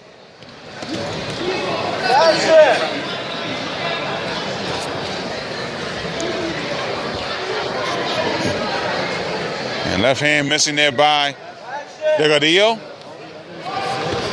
The combination there by Double G. Right hand missing by Delgadillo. Delgadillo tries the right jab, a left jab, I should say. Combination to the face by Gazaliev, and he pushes Delgadillo down. And referee Dave Brazlow has separated him. So again, Double G has not been able to get a knockdown, I should say. But he's been battering Delgadillo, who stayed there tough to his credit. Left hand to the body by Delgadillo. He comes up with a combination of his own. Inside the final minute of the 5th round, body shot by Double G. Combination there by Delgadillo. Right, left. And Gazaliev, I think, lost his mouthpiece. I couldn't tell. Dave Brazlow sees he picks it up, waiting for a moment to stop it. But both men are trading shots, so there is no moment there to stop the action. Oh, good. Oh, like 5, 6, 7 punch combination by Double G. Left hand to the body. In close, the phone booth, and now referee Dave Brazlow will stop it and call time. And the mouthpiece did indeed come out of Gazaliev's mouth. to me, it seems like Delgado just became numb to his punches. That's why he's not going down. He's able to take these shots. Because Double G is landing everything he could possibly land on with power. So he's still standing in there. This is one tough kid he's in there with. Final seconds, 5th round. Another right hand there by Double G. And Delgadillo falls down again. But I think that time he just stumbled a little bit. And the round ends. So, again, just taking a lot of shots there. A lot of shots. A lot of punishment. And his corner is just keeping him in the fight. I don't know what else they can tell him to stay in this. Because he's not avoiding no shots that Double G is throwing to him. He's unable to. Because of the speed Double G is in. I mean, Double G is landing shots at will. I mean, body shots. He's slipping punches. He's turning. He's moving. He's throwing a jab at him. Throwing combinations, counter punching. He's doing everything.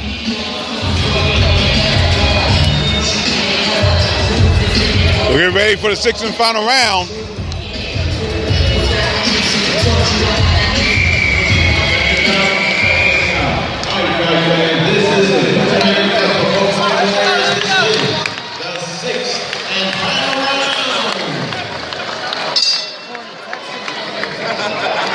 Here we go, final round.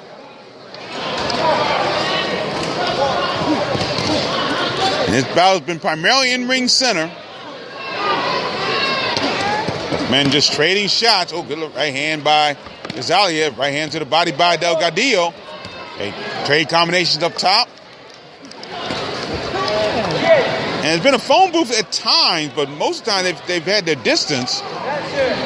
And Delgadillo trying to throw right hand. Left hand to the body. Combination there by Gazaliev. Over 4, 5, 6 punch combinations. Gazaliev, and now Delgadillo throws a low blow. And referee Dave Brazil doesn't even warn him. Gazaliev lost a point in the 5th round for a low blow. And that probably made that a 9-9 round. He's throwing everything. Double hook. He's throwing the jab and the hook to follow right behind it. He's throwing everything. Left hand up top by Delgadillo. They're in close now. Right hand by Delgadillo. Missing with the left hand is Gazaliev. There's a good combination. Left hand by Gazaliev. Good combination there. Left and right by Gazaliev. Double left hook. Right uppercut by Gazaliev. Double G just doing damage right now. Heading to the halfway point of the final round. Right hand with a pop. Oh, good left hand. Left hand to the body by Delgadillo. And referee for one of the few times tonight, Dave Brazil had to really separate him. He stopped the action to warn both boxers, but there hadn't been too many clinches in this bout tonight. Heading to the final minute of the final round. Gazaliev trying the right uppercut. Combination, right-left combination, pushes off on Delgadillo. Delgadillo throws a left hand, and he gets hit with a 4-punch combination, maybe a 5-punch combination by Double G. Right hand by Double G. Delgadillo looks like he's not going anywhere as we head to the final moments of this 6th and final round, where he's just taking a whole bunch of punishment in this contest. Trying to throw some shots of his own. Good uppercut with the right hand and follow right hook by Double G. Gets caught with another right hand there. Triple left hook by Double G. Couple good right hands by Double G.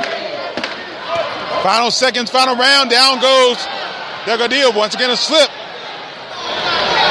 That might have been close to a knockdown we've had in this contest as the bell and the fight ends. Wow. Big hug in the middle of the ring. But solid performance by the man we have called Double G. One more time. It's Kebatula Gazaliev. Gazaliev, I mean, this guy right here, and he's a total package. You know, based on the fight he had against, Delgadillo. I mean, he was a tough opponent. Yeah. You know, I can see him winning some fights against your average competition because of his toughness alone. But Double G, I mean, he's just a total package. He in with everything he had, and it's just the onslaught punches that he was able to put together. I mean, we saw counter punches, we saw domination of just totally taking over a fight, and we saw his footwork, his defense, his power. He was able to put everything together, and right now I see him unanimous decision. Yeah. You know, 60-54 across the board. Yeah. He might have won some of those rounds 10-8 because he dominated so much. Well, of course, he had 1 point taken away in the 5th round because of the low blow. But it won't. I don't think it'll matter anything as far as the score is concerned. Yeah, he's definitely got a unanimous decision win. Tough fighter. I would love to see him fight again. Mainly, I would like to see him on television against tougher fighters. And I see this style of fighting is that type that you can bring to television and people enjoy it.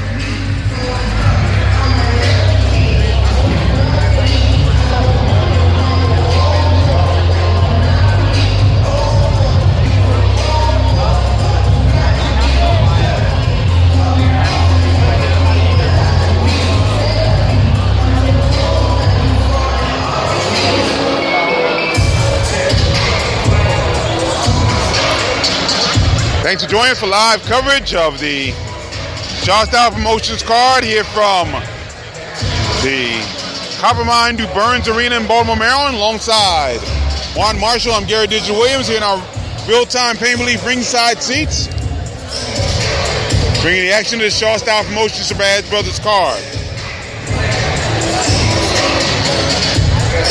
Waiting for the scores to be tabulated at ringside.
I think we got a little better than he did. Once again, the score is 58-55 and 59-54 twice in favor of Kapitula Gazaliev, who is, by Fight Facts, 16-3 with 12 KOs. If you follow BoxSpec, he's 3-0 now with 2 KOs.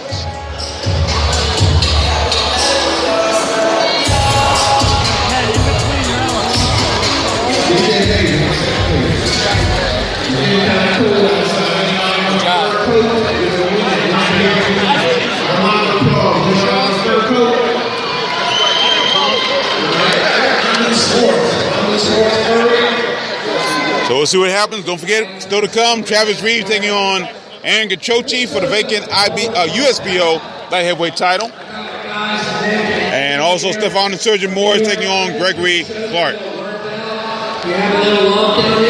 See Dominique over there. Okay. We have more here from Coppermine Du Burns Arena. Stand by. We'll have more in a moment. Stay with us, please.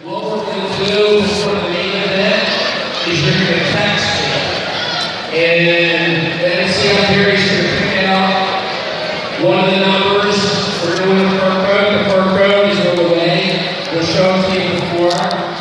So lock this number to your cell phone. 443. Got it? 794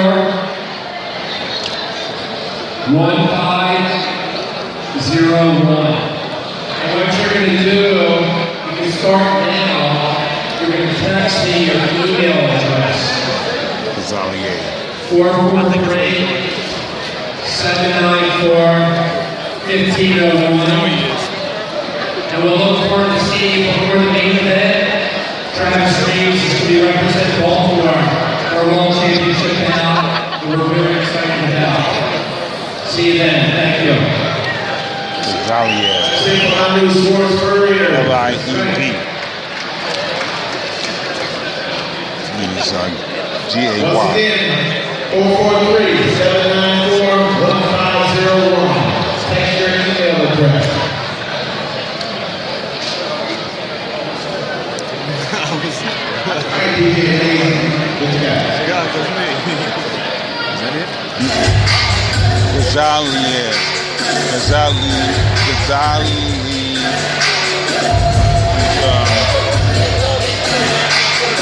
G-A-D-Z-H-I-L-I-E-V.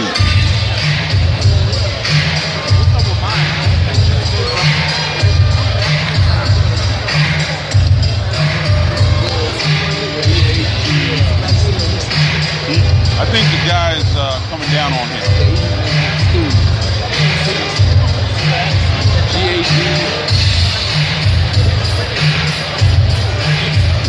That's the G-H-I.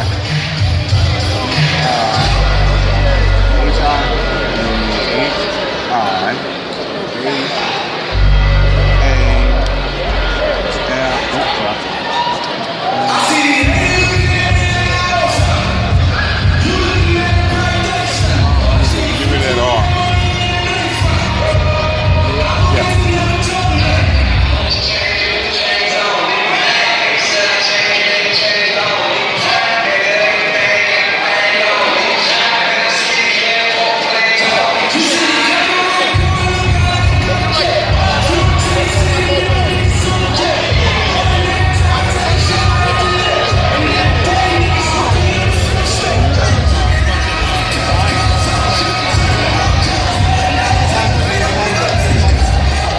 Looks like we've got a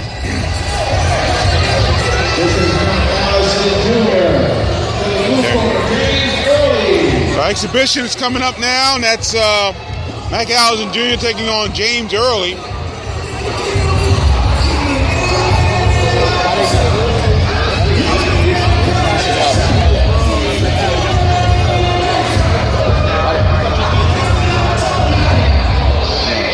All the judges have left ringside, so there's an exhibition. Yeah. And this particular one is doing it without headgear.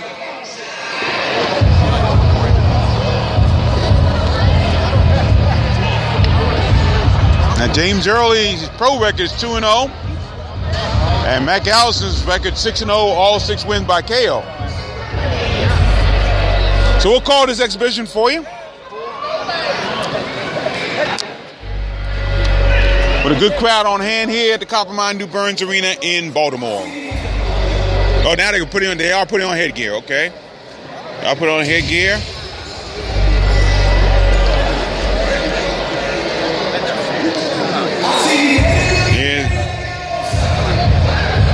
They're bringing out this Bobby and Jones.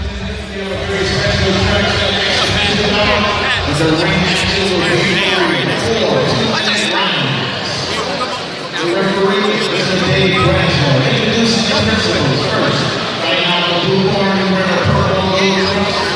He weighed in at a weight for ring business 126.8 pounds. As a professional, he's undefeated at 2-0. Playing for Washington, D.C. Please welcome James Tuesday Early.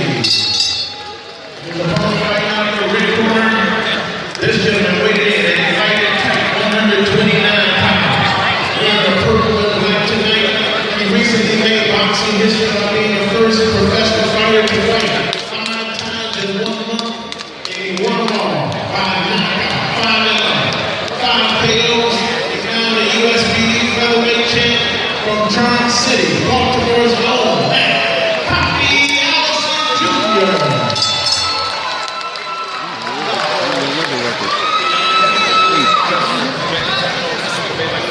Thank you so much. I believe Allison is 6-0, but he did fight not too long ago.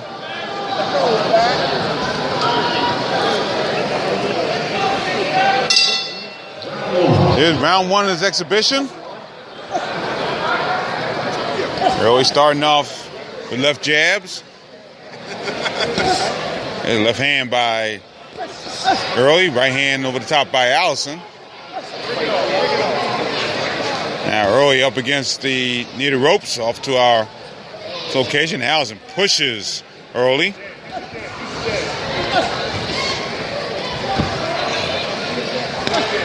There's left hand landing. Oh, good left hand by Allison. Left hand over the top by Allison. Underneath by Allison, I should say.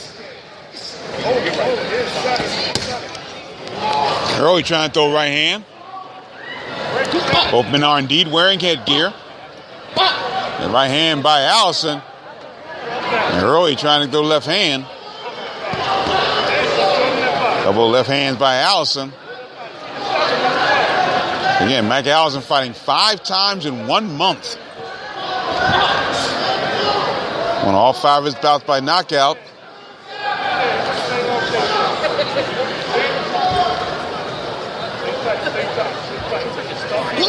Allison with a good left hand, right hand to the body by Allison. Left hand missing there, and Early throwing a couple shots, but Allison landing good body shots here in the first round of his exhibition bout. And Allison tried to throw a chop behind his back. Didn't work too well. Man tag out.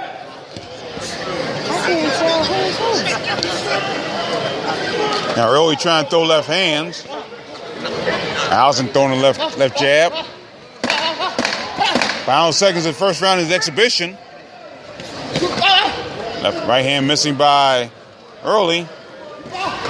Tries a wild uppercut with the right hand, misses that one. And they go back to their corners at the end of the round. So you see Allison's got some skills. Look quite better. Actually, he has not fought a lot here in this area. He's fought a lot of times in North Carolina. Yeah, he's been on the road a lot, But, sometimes that's a good thing. You get to fight competition on the road. You get used to traveling, and then it becomes beneficial to you when you be able to fight and win away, and then finally fight against in your hometown. So, sometimes it works out that way, boy.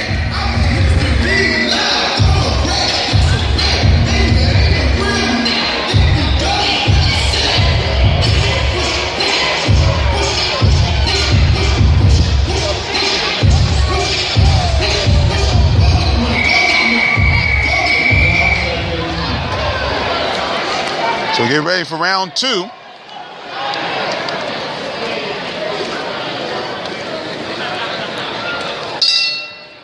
Here we go, round 2, which I think it's a 3-round exhibition, I believe. Is it? They had it 4-4 on the sheet. Okay, maybe it's a 4-round exhibition. We'll see.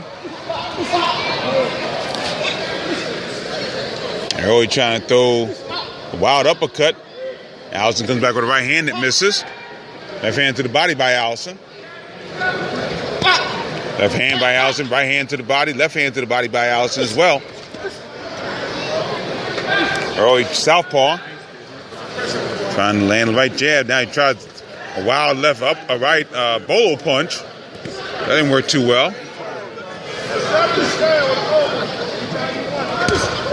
Good right hand there by James Early. Left hand to the body by Early. Left hand to the body once again by Early.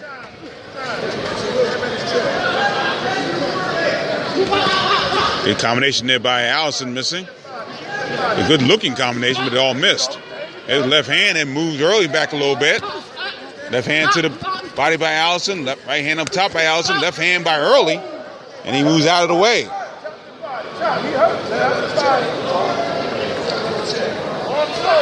Left hand by Allison. There's right hand by Allison to the body. That turns Early to the side a little bit. Comes back with some body shots there. Got the final 30 seconds of this second round of this exhibition. Allison trying to turn the right hand, can't do it. They tangle. Referee Dave Braslow has separated them. And now time out by Braslow as he talks to the two men. Why are we talking to him during the exhibition is beyond me, but Let's see what happens, whatever. Final seconds of this second round of this exhibition. And again, both men, again, not throwing out all their artillery out there, but still looking good so far. Yeah, they looking good. To me, Allison looks a little stronger, and it looks has a little size advantage over Early. But Early's hanging in there, and basically this is just a good sparring match in front of a large crowd, basically. And sometimes, I guess, like I said, this is good for them, good for both fighters. A nice crowd to fight against, fight in, and it won't hurt your record.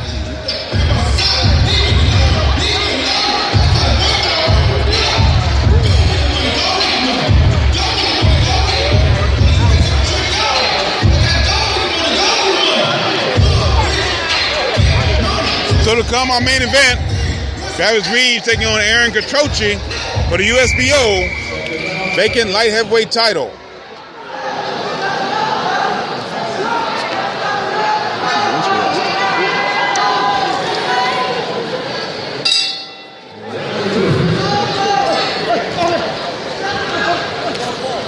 Round 3 of this 4-round exhibition. There's a right hand missing nearby. Early. Both men wearing headgear. Allison in the purple trunks. I should say black trunks with a purple trim. Early's in the purple trunks with the gold trim. And they're swinging a little bit better now. Allison has his hands low. Early with a couple good combinations. Right hand to the head. Combination to the body, right hand to the head. Lands a chopping right hand on the top of the head. Tries to throw that wild, silly bowler punch. I don't know what that's all about. Right hand by Early.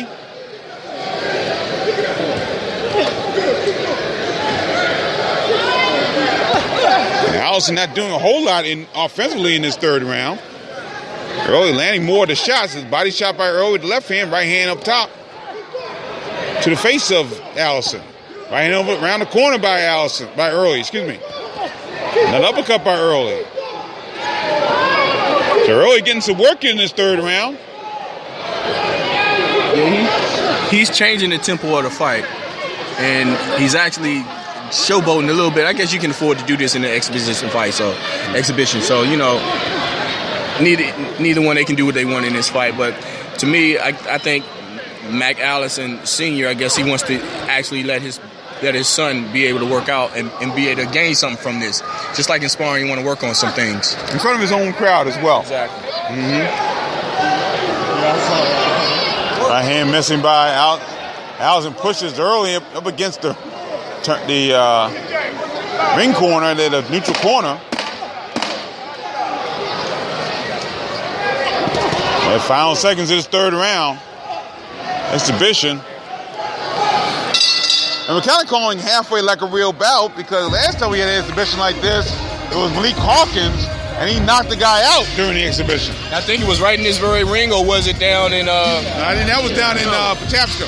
Patapsco Arena, sure was, Yeah, so, like I said, anything can happen in these bouts, you know what I'm saying? So these guys got to take advantage and just use it as a good sparring session for each other. And like you said, in front of a large crowd, and especially with Allison right in front of his hometown. Right.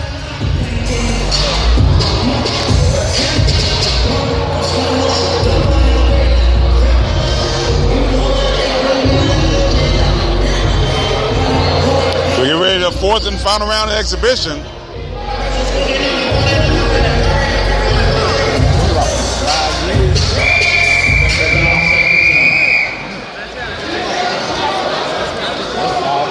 Boxing fans, this is it. The fourth and final round.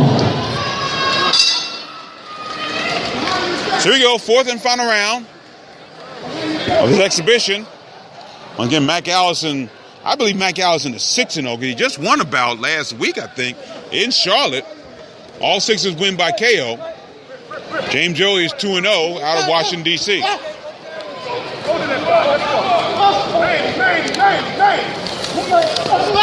Oh, good right hand. There's a right hand by Allison. He's got it right up against the corner. And now referee Dave Brazo separates him. Earl with a body shot with the right hand. Misses with the right uppercut. Tried to throw right hand over the top. Can't do it. His right hand by Early, left hand to the body by Early. Early with a wild bolo shot once again. Early going back and forth, southpaw conventional. Early now shaking his head. They're trying to have some fun. They're smiling at each other right now. So they're having a little bit of fun here in the last round of this exhibition. Left hand. It's funny to hear the trainers talking about how they're hurt and going back and forth. They're treating it as a real one. They're treating it in the game situation, so to speak. Early now ducking, dodging. Goes left hand. Right hand over the top. By Allison. Another slapping right hand. Left hand by Allison. Allison tried to throw uppercut. Early throws an uppercut. They go up against the rope. Right hand by Early. He winds up, throws another bolo shot with the right hand. Final seconds of the fourth and final round. Right hand by Allison. Left hand by Allison. Every Dave Brazzo separates them. And time will run out in this exhibition.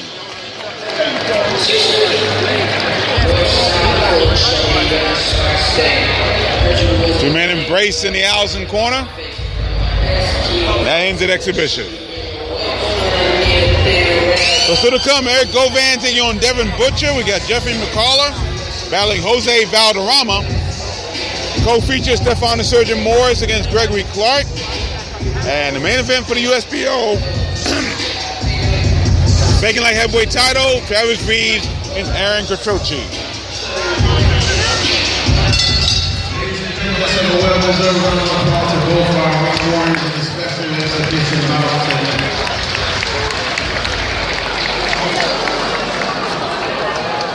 The red corner tonight is Father and former world kickboxing champion Matt Allison Sr. Also, former cruiserweight champion and military veteran David Sewell.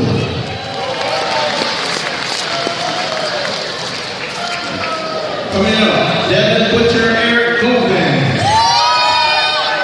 Okay, so Devin Butcher, Eric Govan, our next bout coming up.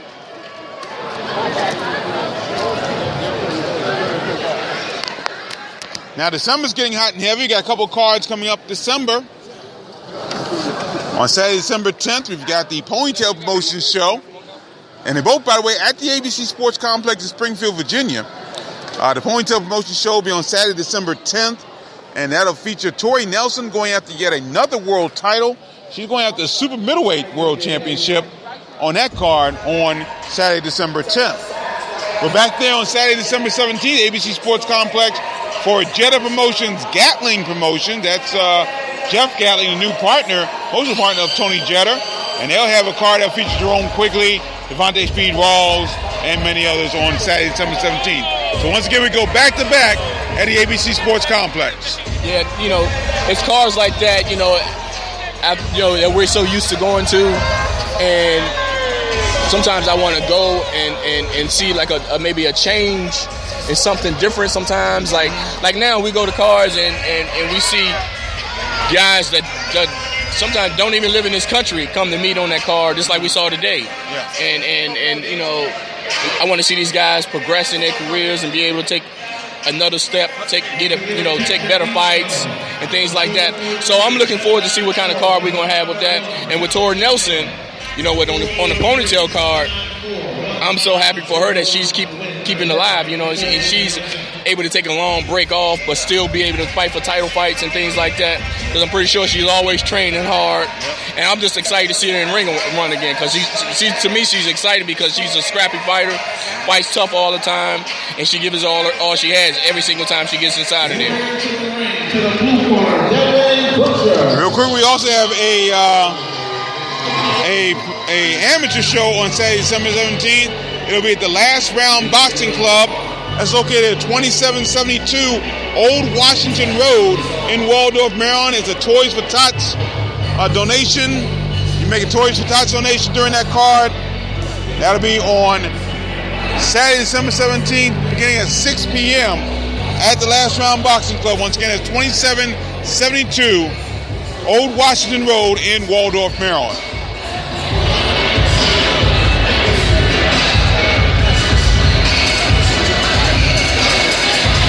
So all Beltway bout coming up next. That's Eric Govan out of Germantown, Maryland, taking on Devin Butcher out of Baltimore, Maryland. Both men with identical records, 5-1 with 3 KOs. The only difference is Butcher is coming off a loss in his last bout.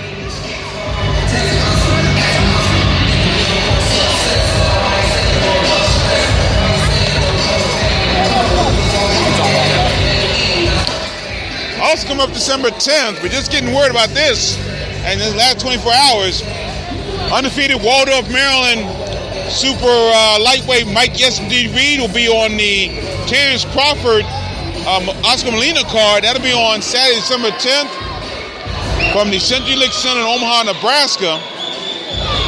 And Mike Yes Indeed Reed will take on Sidney Segueda of Sao Paulo, Brazil. He has a record of 26-11-1 with 17 KOs, about scheduled for 8 rounds. That'll be on the undercard of the Terrence Crawford, John Molina Jr. Terrence Crawford making defense of his WBC and WBO super lightweight titles. He's on John Molina Jr. That'll be on HBO. And Reed coming off that bout that he won a 6-round TKO over Aaron Herrera at 2300 Arena in Philadelphia on October the 14th.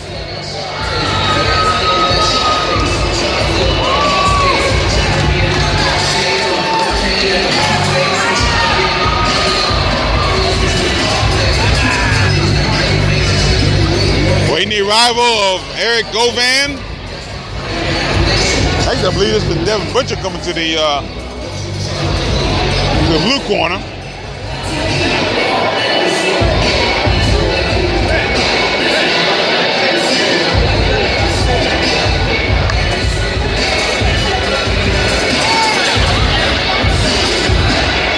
Devin Butcher coming to the ring right now.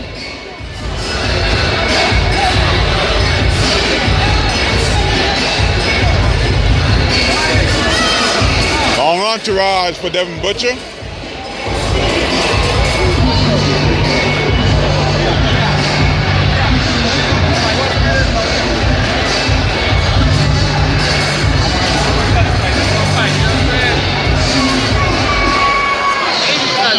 Devin Butcher now enters the ring. Led by Calvin Ford, his trainer.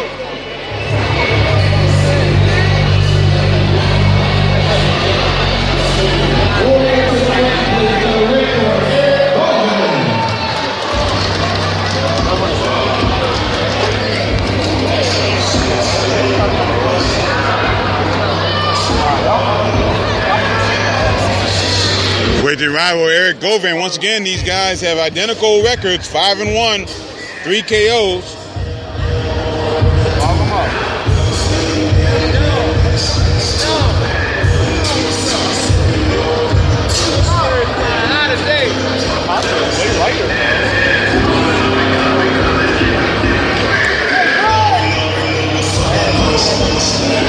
Eric Govan now heading down the walkway to the red corner.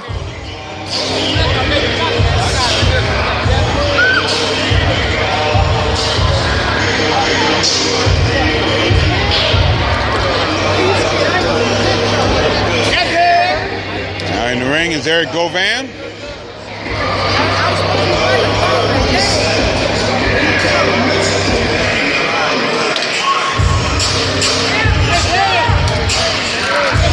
Nice embrace between the two trainers, Kevin Small and Calvin Ford. Kevin Small working with Eric Govan now.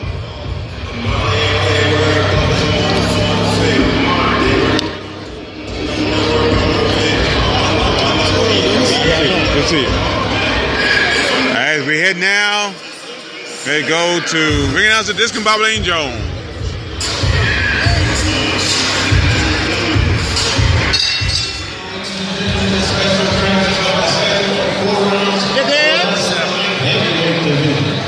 The referee, Dave Braswell, introducing the principals first. And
bad.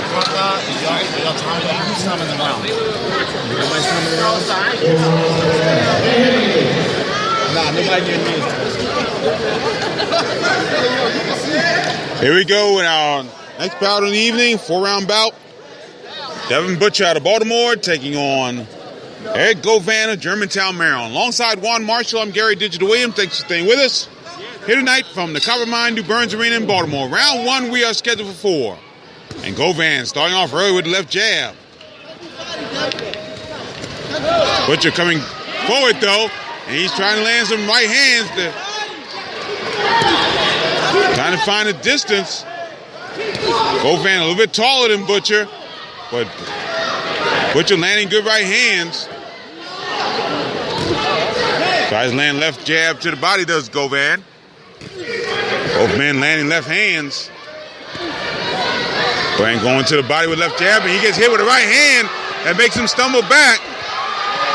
He's trying to recover, but Butcher landing good shots with the right hand, uppercut. Govan now hanging on. Referee Dave Bradshaw separate him. First minute, round 1. Seen that Govan, who started strong with his left jab, the Butcher seen walk right through him.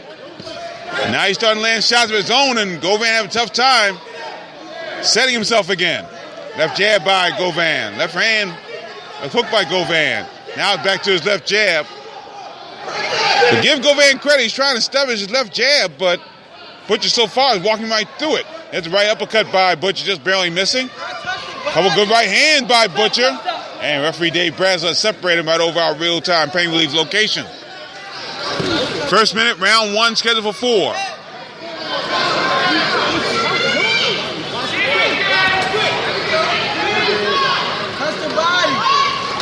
Left jab missing by Govan. Right hand by Butcher. Another good right hand by Butcher. Govan's only loss was a knockout loss. That was to Jess Noriega back in 2014. We head toward the final minute of the first round. We're scheduled for 4. Govan trying to go left jab. He's going backwards now as Butcher trying to walk him down. Left hand by Govan. Butcher throwing a left hand of his own. Govan's left jab has been pretty sharp, but just haven't done any damage to Devin Butcher thus far. We head toward the final moments of the first round. Combination, missing a tangle, and referee Bradshaw separate them. And the right hand by Butcher. Butcher pushes Govan up against the ropes. Final seconds, first round. And started off as a good first round for Govan, but Butcher was able to land some shots as the round comes to a close. So again, Govan landing good shots with the jab, but not being able to show any power behind it. Yeah, and also Butcher has Govan fighting backwards now. You know, when you have fights go backwards, you keep him off balance, and that's why he's able to land some of those shots on Govan. And Govan needs to come out in the second round and establish that jab, but keep coming forward. If he keep coming forward, then he can put some combinations together, and maybe he can get a chance to get Butcher going backwards.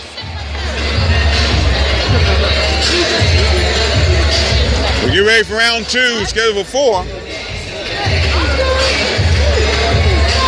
Both men had their moments. I think Butcher had the majority of them down the stretch there.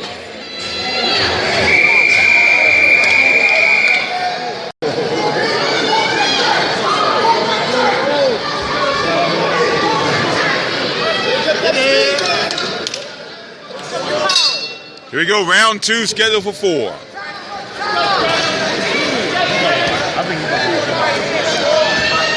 Now both men trying to land left jabs. Once again, Govan trying to land the left jab. He's in the all-black trunks. Butcher in the black trunks with the red trim. Butcher now trying to throw left jabs.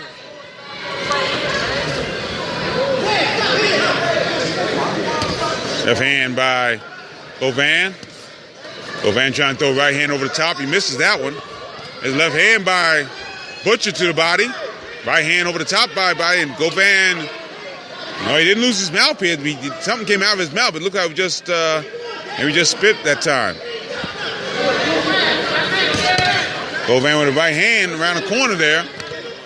Trying the left hand around the corner. But Butcher lands the right hand. That makes Govan stumble.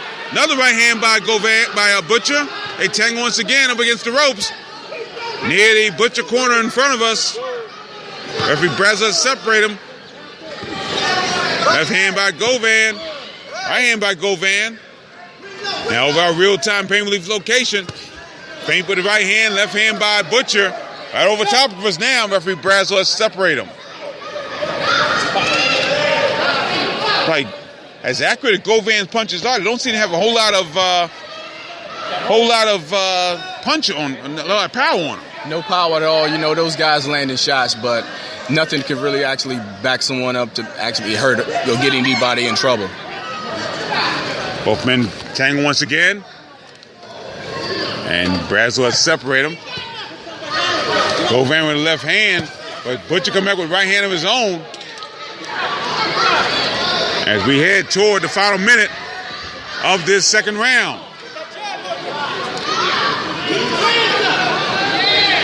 Butcher trying to throw right hand. And Govan and Butcher tangle in the Butcher corner. And referee Brazos separates them once again. This is Eric Govan and Devin Butcher. Burns Arena in Baltimore. Left jab landing by Govan. Govan landing left jab as he's backing away. Found the right hand and Butcher lands the right hand. It didn't hit Govan flush, and Govan shaking his head like it didn't hurt. Head toward the final 20 seconds of this second round. We're scheduled for 4. Right hand over the top by Butcher. He's got Govan a little bit of trouble up against the ropes. Referee Dave Brazos separates him. Final seconds. Second round. Butcher again when it lands right hands.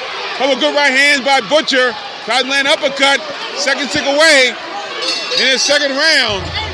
And it was Devin Butcher that closed the round very strongly. Closed the round. If any more time was left, possibly he could have stopped. He could have stopped Govan in that round.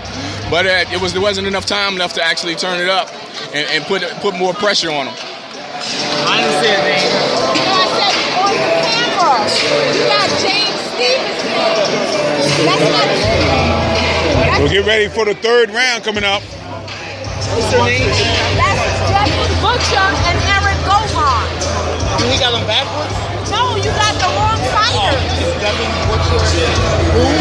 Devin Butcher versus Eric Govan. Devin Butcher versus Eric Butcher, Govan. He'll know when I... Okay, yeah. You got James Stevenson and Aaron Anderson. We're at round 3. Somebody trying to make That's me this fight. fight. And we're scheduled for 4. That's the next fight. That's this fight. James Stevenson and Anderson is not fighting. Here we go, round 3. We're scheduled for 4. And we've got 2 screens up here that we're trying to. The Chiron on the screen had the wrong fight up here. So just let you know what the commotion was here at ringside here. Here go round 3 scheduled for 4. Devin Butcher with the left hand missing Govan with left hand. Butcher with a good right hand again, straight right hand. Another good right hand. Oh, good combination there by Govan. An uppercut by Butcher, and Butcher looking to finish Govan here in this third round. Govan come back with a right hand of his own, though. That momentarily stops the assault. But Butcher lands a great uppercut followed by a straight right hand. He lands another straight right hand. And Govan trying to tangle here as we're heading toward the first minute of this third round. We're scheduled for 4. Now Govan sets himself, tries to establish the left jab once again. Left hand by Govan. Butcher with his hands low. Actually, both men with their hands low. Butcher trying to throw straight right hand. So, looks like Butcher may be abandoning all pretense of a jab right now and going with that straight right hand because it seems to be working. Yeah, he needs to come up with something different. Right hand lands for Butcher. We head toward the halfway point of round 3, scheduled for 4. Left jab landing by Govan. And Govan's left jab has a little bit of steam taken out of him. There's a left hand, there's a right hand by Govan that lands. The Butcher comes back. Butcher now tries to catch the stumbling Govan as he tumbles back into the neutral corner, directly across from our location. And Butcher trying to land left jab. He's trying to establish a jab again. We're inside a minute to go in the third round. We're scheduled for 4.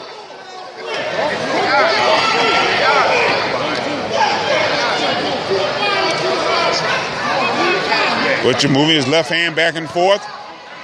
Got it low down around his waist. But he's trying to really cock that right hand and throw that one. There's a left jab by Govan. Left hand again by Govan. Left hand by Govan once again around the corner. Another left hand by Govan.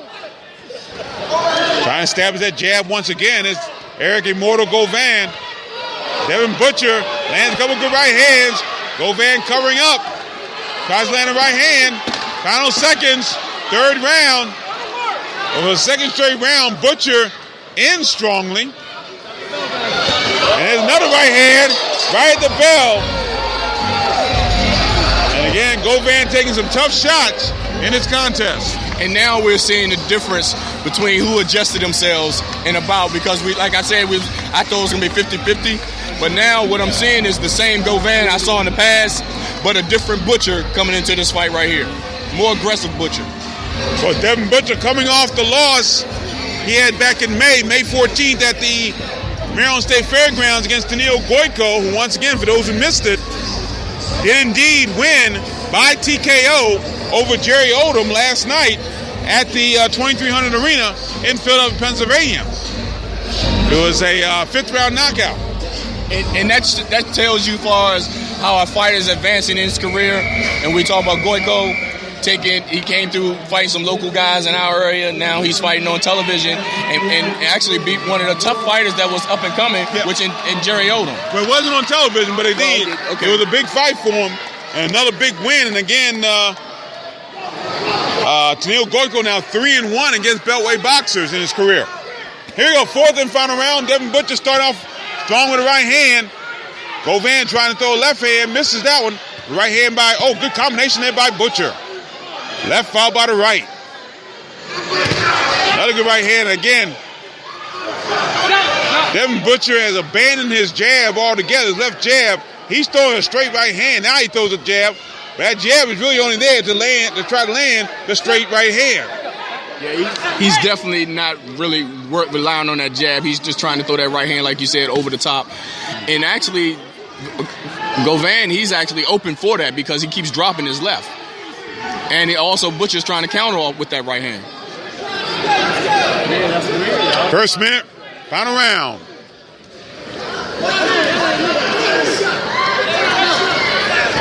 Butcher with the right hand, right over our ringside location. Left hand missing there, and a combination there. And they tangle once again. Dave Braslow separates them.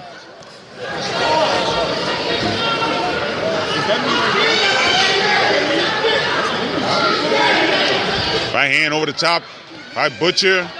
Butcher trying, and then referee Dave Braslow separating once again. Govan with the high guard. Now Butcher throws his high guard up. He tried to throw the right hand. Right hand to the head, left hand by Govan. But again, looks like Govan punches had very little effect on Devin Butcher at this stage. Left hand by Butcher. And that was like set up by the straight right hand. Referee Braslow is separating once again. We're heading to the final minute of the final round. Left jab to the body by Butcher. Right hand over the top by Butcher. That misses. Both men seem a little winded as this final minute goes through. Butcher trying to throw a right hand, another right hand. Govan missing the right hand. But he catches Butcher with a couple good right hands. And now Govan. And there goes Butcher. Govan with the right hand. Our first knockdown of the fight. So surprisingly in the fourth round, Butcher is up. Counts up to 6, 7, 8. But the route continues with 30 seconds to go. And now Butcher on the move. He may be still in trouble. Right hand by Govan. Referee Dave Bradshaw has separated him. About final seconds, final round.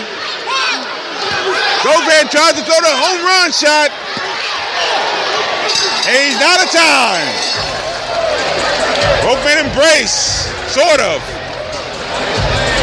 So that one came out of nowhere. That final second, but a beautiful shot by Eric Govan right at the end. He might have saved himself this bout with that knockdown right there. That might have pulled him back into it. So with the 50-50 odds, that might come back into play right now. That might end up being a draw best because of that knockdown. So Devin Butcher Okay. All right, no problem. had an outstanding 3 rounds plus a minute probably. And we'll give him a minute and a half. 3 rounds plus a minute and a half. Where he looked like he was really in control of the bout. And then out of nowhere, Eric Govan has a crushing right hand, a couple of crushing right hands that dropped Devin Butcher. And as I said, knockdown could really come into play here. Now we're talking about a 4-round bout. Yeah. So now you have a 10-8. How was the other two score? Right. So now I'm looking like I said, I'm looking at a draw right now. Very well be.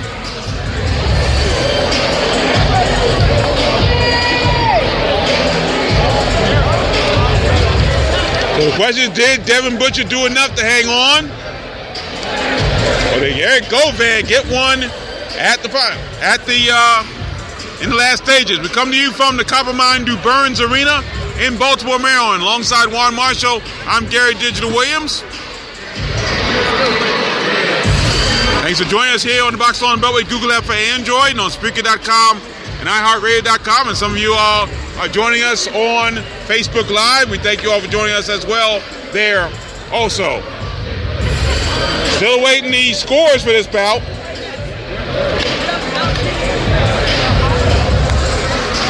Keith, you just missed the knockdown.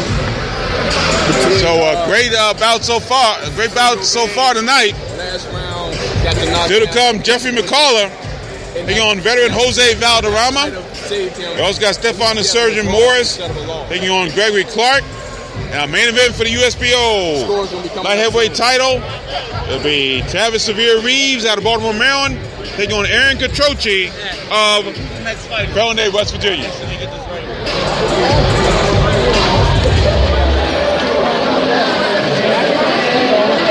Still waiting the scores.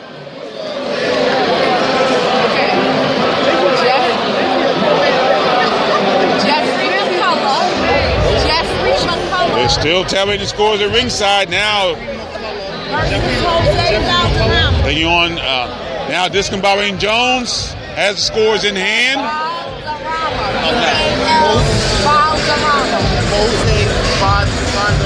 Now here is Discombobulating Jones with official time, official scores.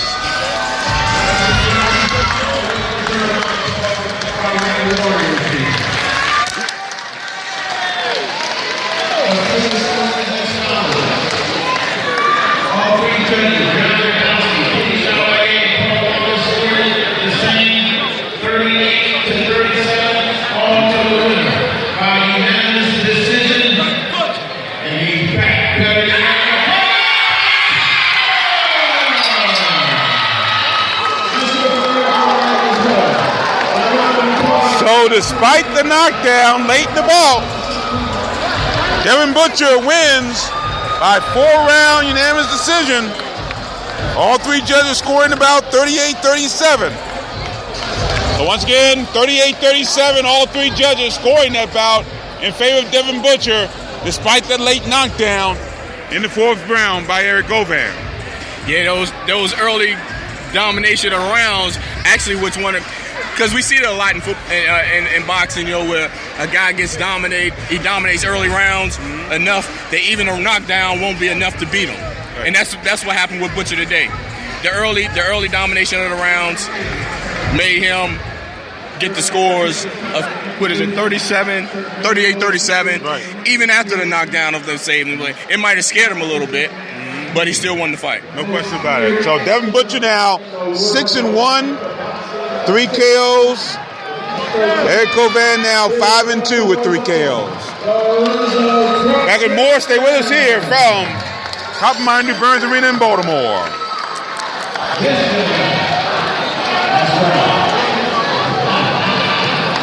You know, we had a real curious story.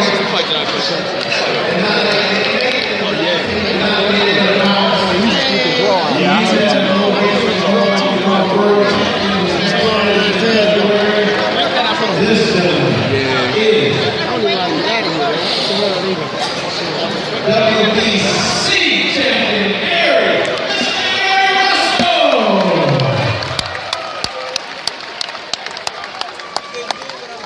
Of course, I have to say the piece of the dinosaur man.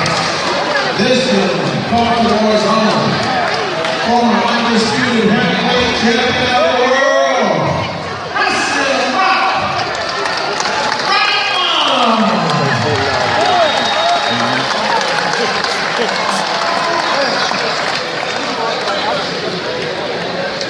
Some introductions in the ring. We've got WBC featherweight champion Gary Russell Jr. and also the 2-time former heavyweight champion of the world, Baltimore's own Hasim Rahman. Mr. Bobby Jones is my man. But I'm supposed to be introducing these panel operators and statements back.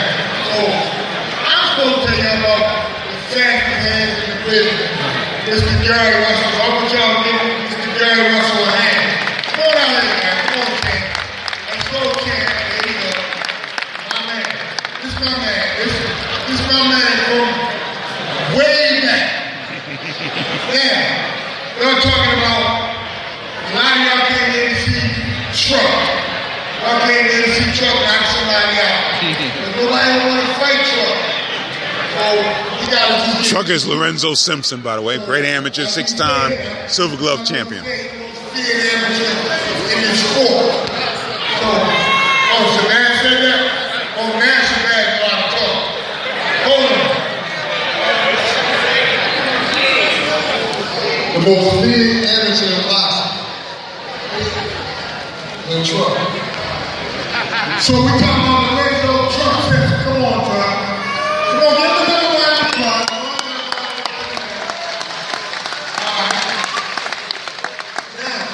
I want to give out another shout out to the best ring announcer in the DMV. I want to give Mr. Bobby Jones. I want y'all to give it up for him. Give it up for him, man. This man goes to go. We need to be on HBO or Showtime. So what we're going to do is get HBO or Showtime come here. Y'all got to come out. Because HBO or Showtime, they coming to a half of the house. Y'all got to come out. And y'all got to be Lord. Y'all hear these fighting, murdering in the back of their name. Put them hands together. Make some more. I want to shout out to Big Shabazz. Come on, Shabazz, come on. Come on. Come on, it's good, man.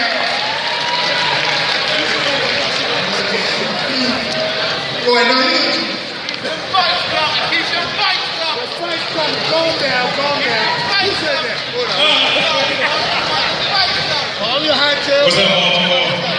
Thank y'all for coming out to the Boxing Renaissance. Give yourself a hand. Man, it's a few people in town. It's a family atmosphere, man. Come on, man. My man Rick Leonard is there. Where we at? Where you at? By the way, Hasim Rahman made his commentating debut just last night on the CBS Sports Network card at the Wynn Vegas Resort and Casino in Sloan, Iowa. And he had a Baltimore boxer on that card, Malik Iceman Hawkins, won a 6-round unanimous decision last night. Actually, early this morning, because the show came on like at 12:30 Saturday morning. So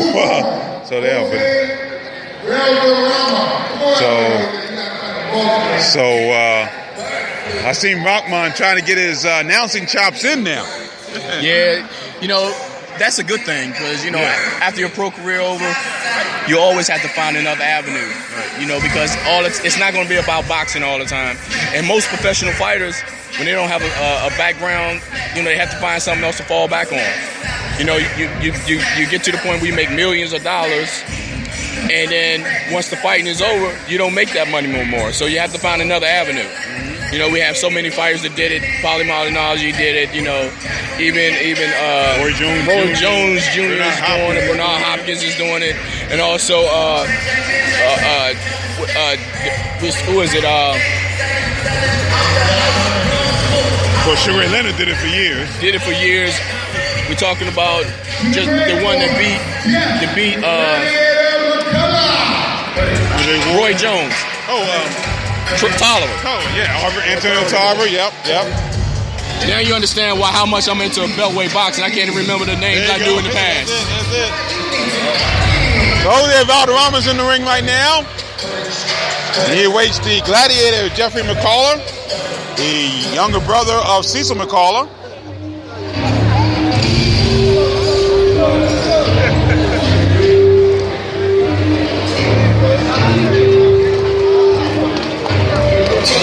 And here comes Jeffrey McCullough.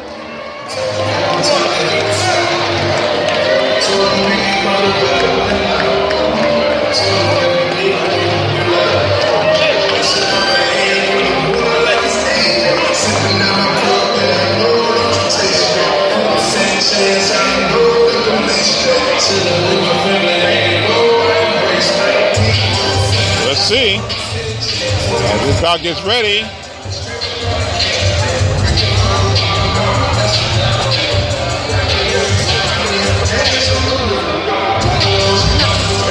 Brent Bovell, the referee for this contest, as he checks both fighters. Jose Valderrama has fought a number of beltweight boxers over his career. He's fought Michael Fox, Damon Nicholson, Malik Hawkins, right here at the Burns. He also fought David Grayton. Gave them all pretty good bouts. Remember, he served me correct. I'm looking at you say he fought Mike Fox, so he's been bouncing up and down in weight classes like that, because tonight he's fighting at 158. And that's a tremendous people fighter to go up and down in weight classes like that. Here's ring announcer Hasim Rahman. 6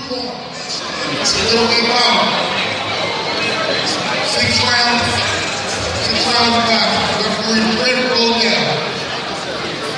We changed it to 6 now. The gentleman weighing in at 160 pounds.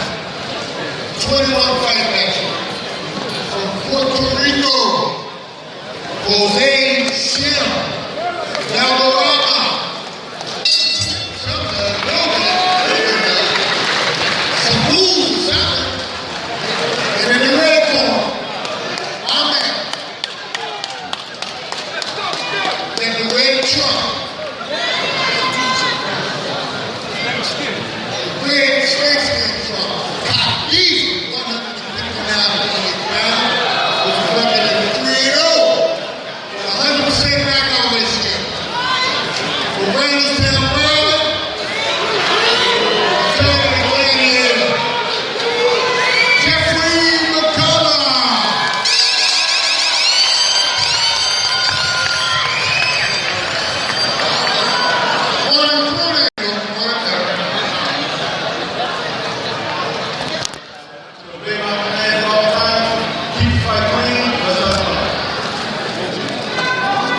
So Hasim Rahman with the ring announcing. As he, again, just got in about early this afternoon from his visit to Sloan, Iowa. Once again, he served as a commentator, color commentator for the CBS Sports Net broadcast. Came on early Saturday morning and featured Baltimore's own Malik Hawkins on that card. Round one underway. Here's Jeff McCullough throwing a couple slapping right hand to the body, another right hand to the body, left hand to the body. Good uppercut by McCullough with the right hand. They started early with this one. Right hand landing by McCullough. And McCullough starting off strong there, but Valderrama staying right there. He throws the left hand and gets caught with the right hand. Valderrama's knees buckled, but he didn't go down. McCullough just landing left and right. Valderrama trying to land right hand. Referee Ben Bovell wanting to keep their heads up. But McCullough just landing some big-time shots. And they tangle. Referee Ben Bovell lets them fight their way out of there. Right hand by McCullough. Left hand to the body by McCullough. Another left hand to the head. Body shots, head shots. By the left hand, right hand to the head, right hand to the body. Right hand again by McCullough. Lands another right hand. Left hand by McCullough. Valderrama throws the right hand. But McCullough seems to do okay with that one. He's just staying lefts and rights. Rights and lefts. Body shots. And referee Ben Bovell separates them.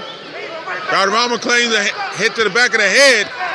But he's looking at what's in front of him. And that's been good right hand to the body and to the head by Jeffrey McCullough. He throws another left hand to the body. And they tangle once again. They come out to ring center. They work their way out of the tangle. Now McCullough gets Valderrama near his own corner off to our left. Valderrama lends left hand. Left jab by McCullough. First heading to the final minute of the first round. We're scheduled for 6, I believe. Left hand landing by McCullough. Left hand by McCullough. Another right hand by McCullough. Right inside. Valderrama seems to be okay. He's throwing some left hands to the body. And then throws right hand and down goes Valderrama. A body shot by McCullough with the right hand. Count of 5, count of 6. Valderrama still down. 7, 8, 9. And he will get up barely. Ben Bovell kind of stopped counting there. Kind of paused in the count there. I thought he might not beat the guy, but another body shot by McCullough. Josh Valderrama for the second time. Final seconds. He gets up at 9.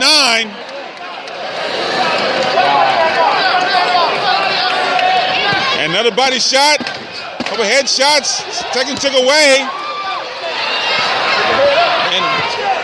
And McCullough just wailing on Valderrama and about, and the round ends. And Valderrama claimed by hits to the back of the head, but he's got hit to the body twice and got knocked down twice. But I gotta think that first knockdown probably should have been a 10 count. Yeah, it was definitely a pause at 9. Yeah. And then he jumped up. To me, Brent Bovell that time saved Valderrama from being knocked out or counted out. Yeah. And it definitely was, a definitely delay in that count. And I noticed I was looking at the timekeeper and one of the commissioners, they pointed out it was a 10 count. Yeah. Definitely should have been. So I don't know. It was kind of strange there. And then Valderrama went down again with a body shot in the second round. In the second knockdown in the first round. Listening to live coverage of the Coppermine Du Burns Arena, from the Coppermine Du Burns Arena in Baltimore, Maryland, for the Shaw Style Promotions Shabazz Brothers card. Gary Digital Williams alongside Juan Marshall here at ringside.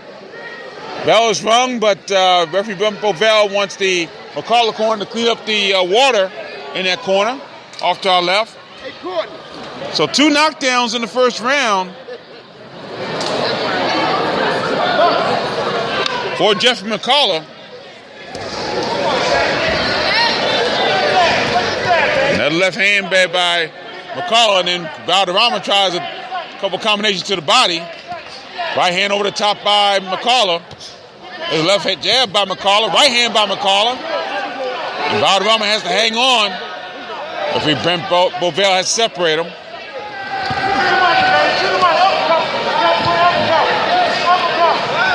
Both men missing wild left hands and right hands. They tangle once again near the Valderrama corner. Referee Bovell separated them. Valderrama trying the left hand. There's left hand to the body by McCullough. Right hand to the body. Now McCullough digging to the body with both left hand and right hand. Missing. Valderrama landing a couple good shots. He's got a right hand on McCullough, and McCullough's in trouble. Valderrama trying to land some shots. Valderrama landing a couple good right hands. That staggered McCullough. Halfway through round 2. Now McCullough comes back. And another good left hand, right hand to the body. So McCullough just barely stayed on his feet. Now McCullough lands a couple good shots with the right hand. What a bruising round this has been. Brent Bovell warning both men to keep their heads up. Final minute. Good left hand by McCullough. The call to the body. Now Valderrama hanging on. Heading to the final 40 seconds of the second round. McCullough gets hit with a right hand. Valderrama laying some shots inside. Referee Bovell is separated once again. Right hand by McCullough. But Valderrama comes back with a right hand of his own. Left hand by McCullough.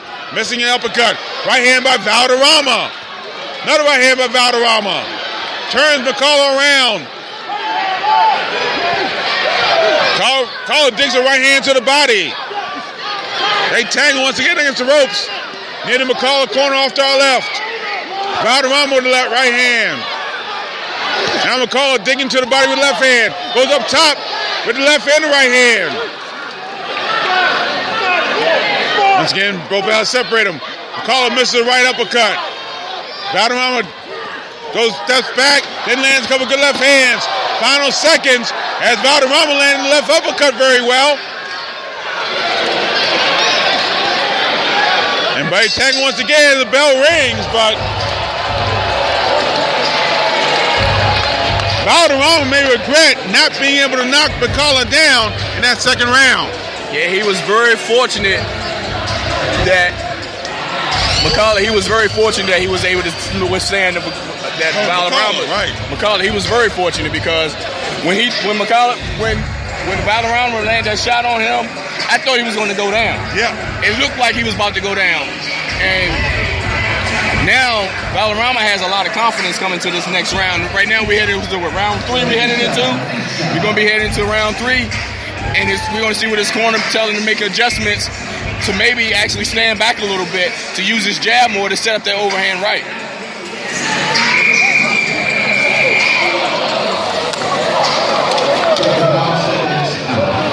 Get ready for round 3.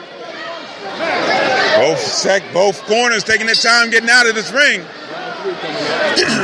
Once again, Brent Bovell calls time. The Valderrama corner still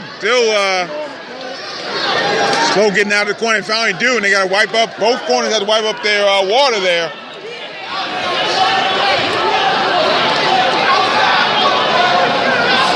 So Jeff McCullough scored 2 knockdowns in the first round. Valderrama came very close to scoring a knockdown in the second round. And Bovell checking both corners. Here we go, round 3.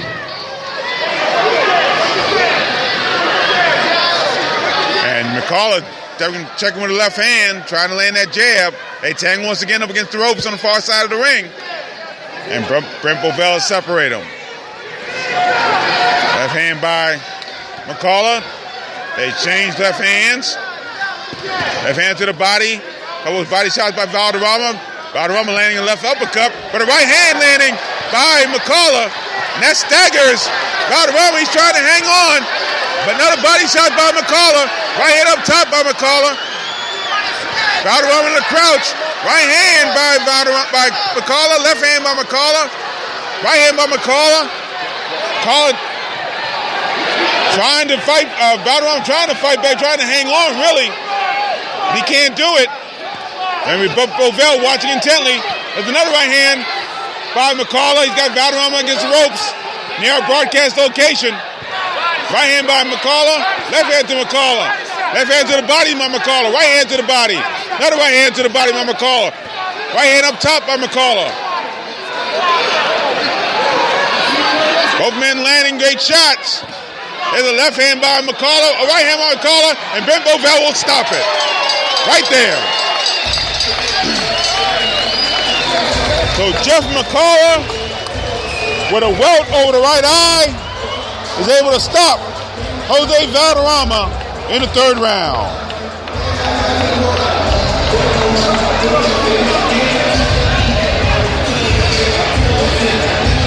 So a gutsy performance by Jeff McCullough, scoring 2 knockdowns in the first round, almost getting knocked down in the second round, and coming back to stop Valderrama in the third. Yeah, I mean, this third round came out. I think that 1 minute, that's all. I think that's all he needed to get himself back together, and he proved it when he came out in third round, throwing some brutal shots to the head of Valderrama, and Valderrama it was just too much for him. The power, just the early 2 knockdowns in the first round, or was it the second round? He had the 2 knockdowns, the first round, and came back in the third round and was able to just get the knockout. Actually, the TKO. Yep. Second round was a round where McCullough almost went down himself.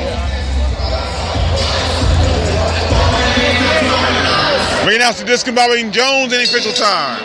Ladies and gentlemen, the referee, Rick Bovell, calls a halt to the round, goes into the record books in the TKO, 1 minute, 22 seconds of the third round.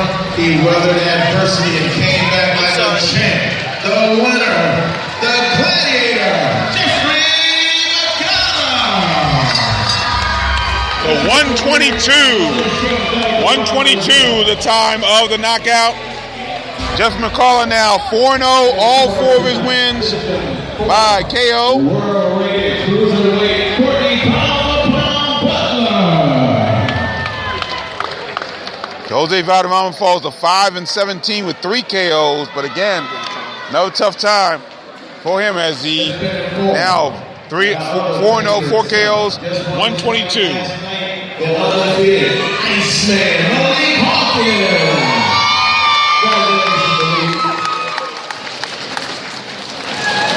4-0, 4 KOs for Jeffrey McCullough. Coming up, City's own representing co-feature that's on the Surgeon Morris. Came up against 7 KO. Jeffrey McCullough now 4-0, 4 KOs. That's right. Surviving Brothers Short Style Productions. Speaking of, this badly attired gentleman, we didn't introduce him properly earlier, but this is one of the Hamilton promoters, and he's also a world-class singer. I saw him at the Stratmore at Bethesda. That's right. Give him a little something. So you get paid for that, right? Getting the promoter, Thad Shaw Style Promotions. Let them know that you enjoy them putting on the face of Survivor.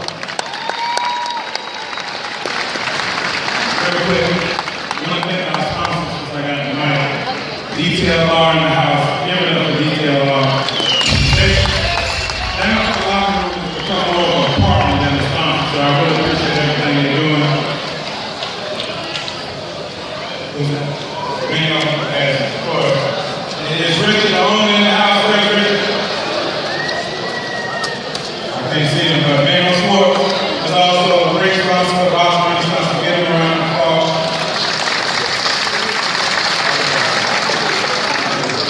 One more. I need y'all to go on your phones and go to Google and look up Children Deserve a Chance. That foundation is doing great work. They're expanding in Baltimore. They came on to be the main sponsor of the Boston Renaissance again. So give Children Deserve a Chance around the applause. Check them out. Get involved. Look for them in the city very soon. And I'd be wrong not to recognize my veterans in the house. Where my veterans at? All right. Where my Marines at? Where the Marines at? The Marines in the house? There you go.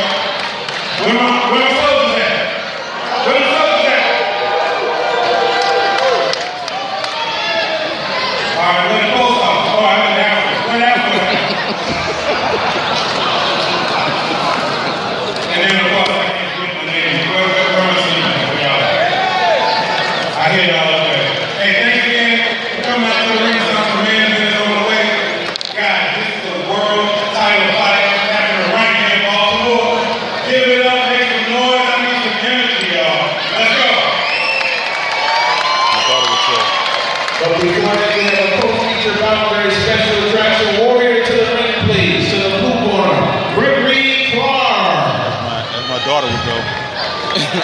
Two people clap. Two people. Come on, make us feel welcome. Gregory Clark to the blue corner. Get ready for our co-feature, Stephon the Surgeon Morris, taking on DC's own Gregory Clark, make his pro debut.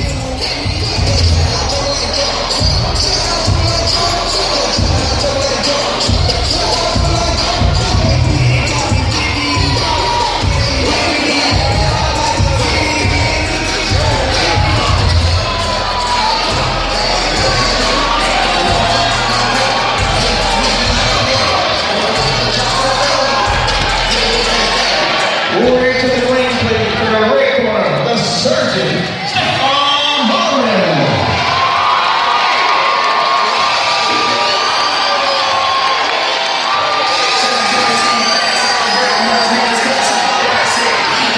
Oh, big crowd. Noise for Stephon the Surgeon Morris.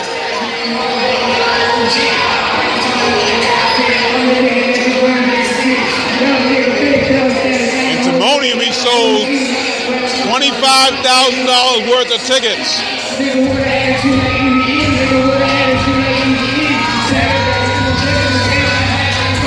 There's a rapper in the ring. I have no idea what he's saying, but he's in the ring.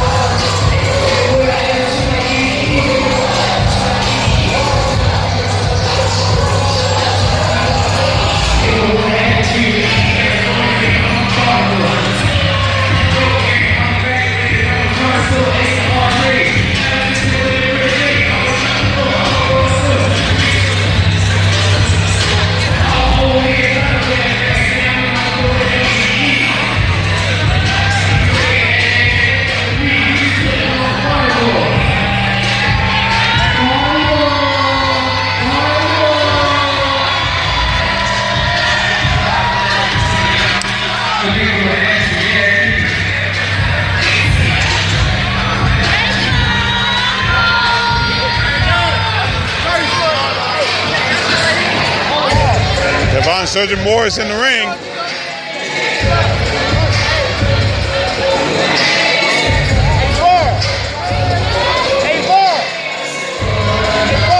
Gregory Clark, a former novice Golden Glove champion in the DC area.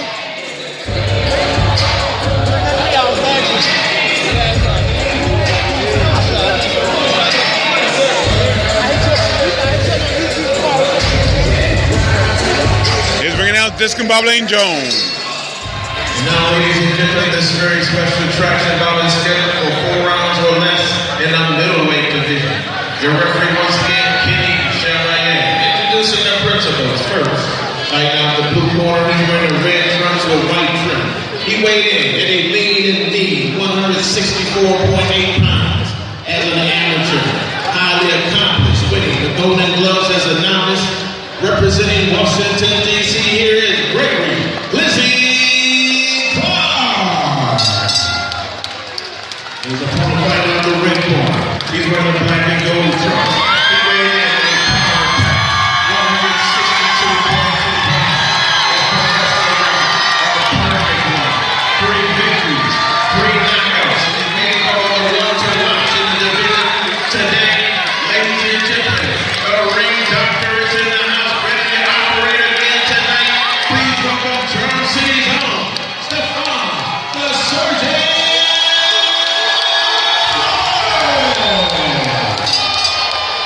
Can you show me the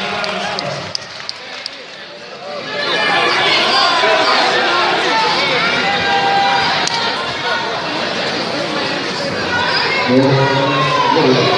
a 4-round bout, slight height advantage to Gregory Clark out of Washington, D.C. He takes on Stephon the Surgeon Morris out of Baltimore. Alongside Juan Marshall, I'm Gary Digital Williams. Thanks for staying with us right here on the Boxing on the Beltway Google app for Android. And folks listening on Spreaker.com, iHeartRadio.com, Surgeon Morris.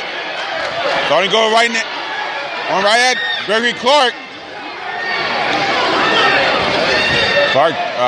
Morris trying to play with hands and Clark hanging on. And they break. Now Clark trying to land left hand. Morris with a good right hand to the body. Left hand by Clark coming out of there. He moves to the right hand side.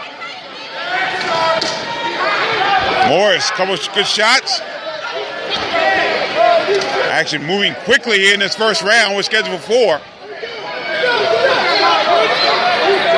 Both men tangle have to be separated once again. Morris trying to land shots, missing them. Morris now moving to the outside. Clark trying to land a left jab.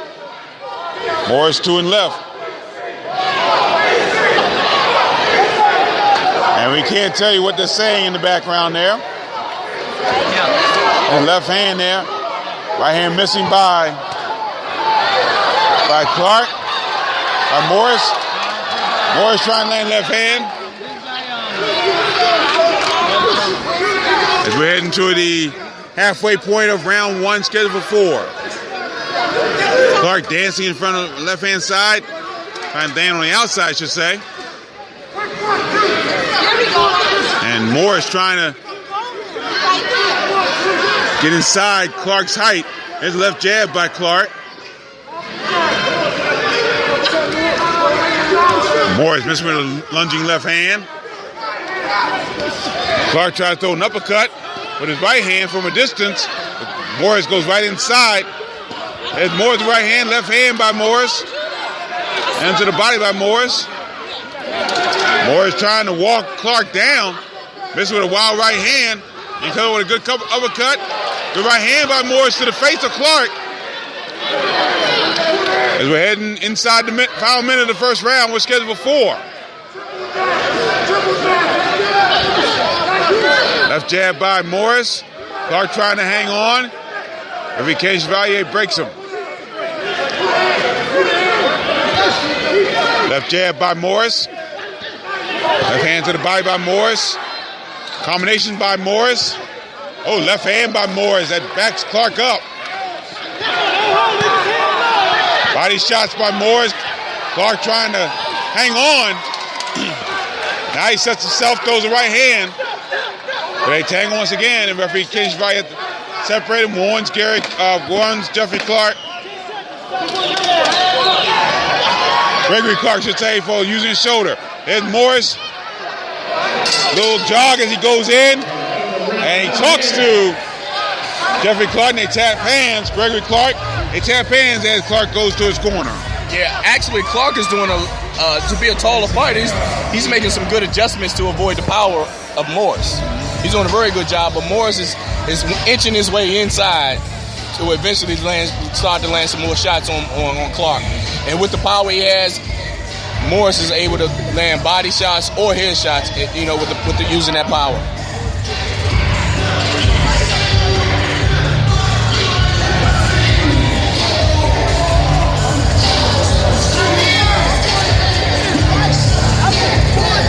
We'll get ready for round 2. Get it for 4.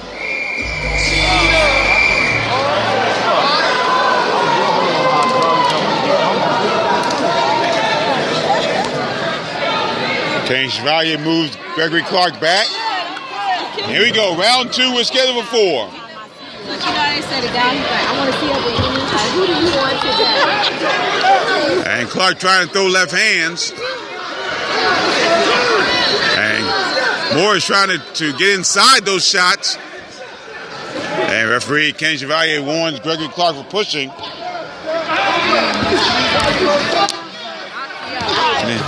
And left hand missing by Morris. Right hand missing there by Morris. And Clark trying to throw left hand of his own. He's got Morris up against the ropes. As we're in the first minute of round 2, scheduled for 4. Morris tries to throw right hand. Tries to throw uppercut with the right hand. Left jab by Morris. And referee Ken Chevalier is separated once again.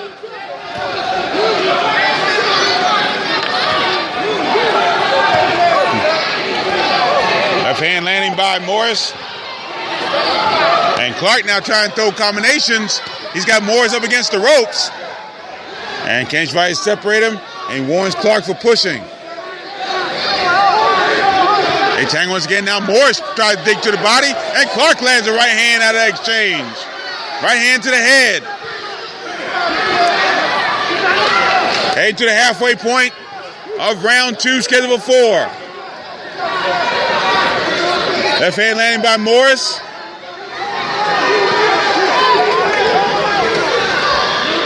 And left hand missing by Sergeant Morris. They tangle once again. Referee Cage Valle is separating once again.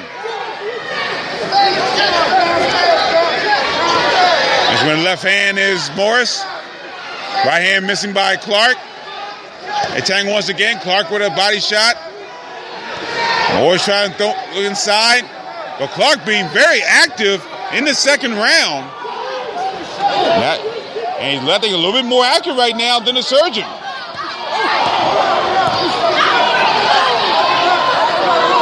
Left hand to right hand to the body by Morris. Clark moving that elbow again, pushing a little bit. Left hand to the body. Right hand by Morris to the body. Left hand up top by Morris. Inside the final 30 seconds of round 2 is scheduled for 4. Clark with a good left hand. He loses mouthpiece. Morris loses mouthpiece. He steps back. Morris fighting without a mouthpiece. And Clark trying to put on the pressure. He lands a brutal right hand. But timeout called by referee Kenny Chevalier. As Kenny Chevalier now gets the mouthpiece to the Morris corner. Meanwhile, he talks to Gregory Clark. And he didn't take a point away. I wasn't sure what he was talking about. Maybe in the pushing that he's been accusing, warning, I should say. Here's Clark with a good right hand. Body shot by Morris right on the belt line. As this round comes to a close, a good round for Gregory Clark. And they talk once again against one another. I tell you what, Clark is fighting like he's not a pro debut fighter. He has a lot of experience in amateur, with fighting a lot of fights like he's fighting right now. I've seen him fight plenty of times in amateur, and all been wars like this. He's not a guy that stands back to use a jab or to actually work a pace in a fight. He's always a fast-paced fighter, and he's always been fights like this, I said, And now I see he's able to land some shots on Morris and actually take the power of Morris. So now I'm going to see how Morris adjusts, because he's so used to knocking fighters out with that power. Now he has a guy that stands right to it and be able to take it.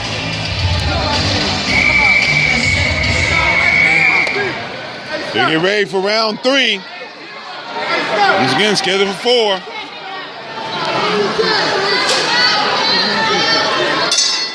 Good bout so far here. And Morris comes out and lands a good left jab to start the third round. Morris in the gold trunks with the black tassels. And Clark just landed a beautiful right hand. And they tangle once again at our real-time Premier League location as we are in our real-time Premier League ringside seats. Greg Clark in the red trunks with the white trim. And he pushes off against Morris. There's Morris with the left hand. Right hand missing. Oh, good right hand by Morris in close. Left hand by Morris. That catches Clark on the chin. Tries for a couple body shots and missing the right hand. Right hand by Morris. Clark, the taller of the two boxers, trying to walk Morris down. And the left hand by Clark. Right hand by Morris. They tangle right over our broadcast location. Left hand by Clark. Both men trying to change left jab. Morris trying to go to the body. They tangle in close quarters. Phone booth fight here in this third round. Now they separate a little bit. And Clark trying to stab. Neither one really establishing a jab at all. Both men fighting in close. Body shots by Clark, by Morris. Right uppercut by Clark. Both landing. Heading to the final minute of the third round. Clark with a good right hand. Morris come back with a right hand of his own. Right hand to the body. Both Clark come back with left hand to the body. Then Morris lands a right hand. Clark covering up, and now he's trying to fight out of it. Now he's landing left jabs. Left hands, I should say. Inside a minute to go in the third round. They tangle once again. Referee Chevalier separate them. Right left hand to the body by Clark.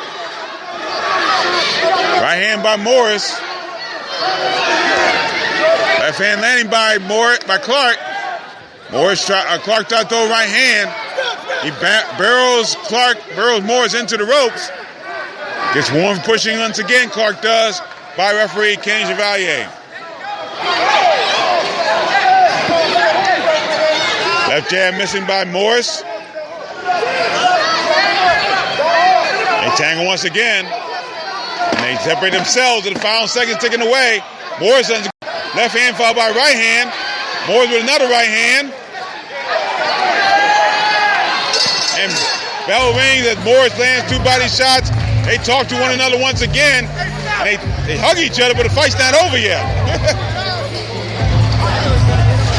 We got 1 round to go.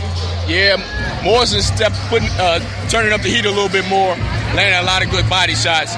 Clark is starting to feel those body shots, and because I see him leaning on Morris a little bit more, and now Morris has to learn to step back when he finds Clark leaning on him, be able to step back and come up underneath with some uppercuts.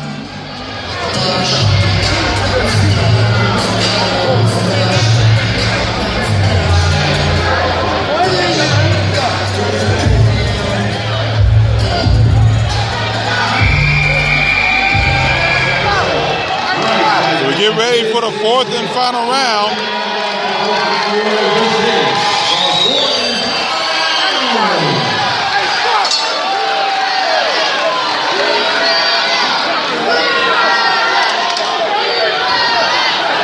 Here we go. Chandler real ready as Sterling Morris. Devon Morris lands a beautiful right hand. Sweat flying all over the place in the corner. In the middle of the ring, I should say.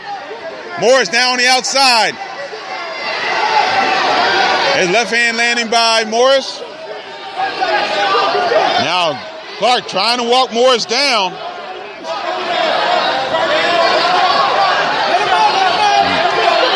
Morris tries a shot inside. They tangle once again. Left hand landing by Clark. Clark missing the left hand that time.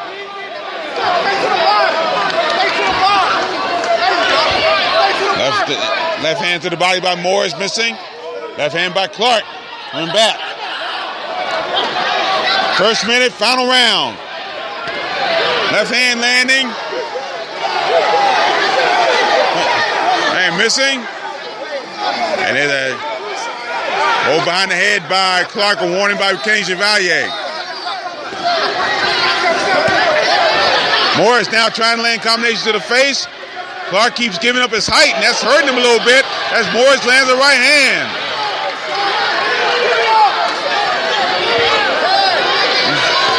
Right hand missing by Morris. There's a right hand by Morris. And a good right hand uppercut by Clark, and then Morris lands a left hand. Fan chanting, "We ready," to honor their man, Devon Morris. We head to the final minute of the final round. Clark missing with the right hand. And they tangle once again. Left hand by Clark. Right hand missing by Clark.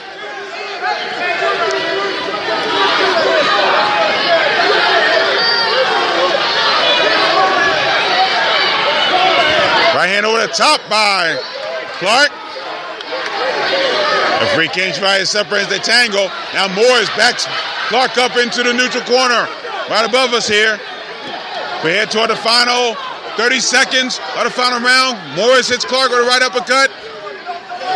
Morris is off the ropes, trying to land shots, body shots, head shots. Another mouthpiece goes away. That may be the mouthpiece from Gergen Clark that time.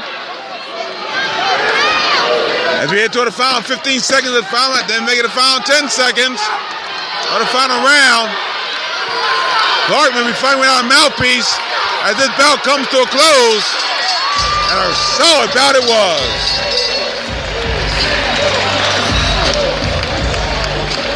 So great four-round, both men showing great sportsmanship, walking around the ring together.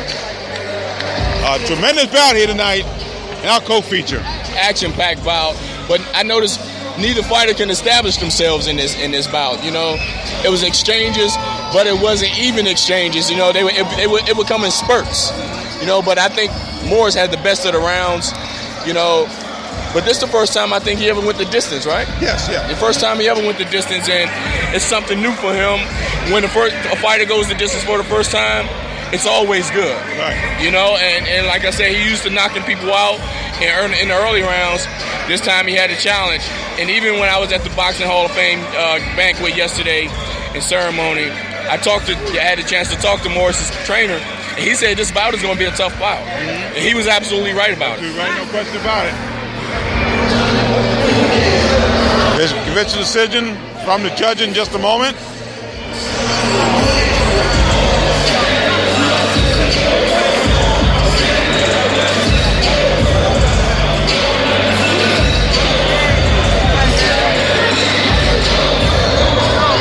I'm going to turn away from my partner just a moment to talk to you all.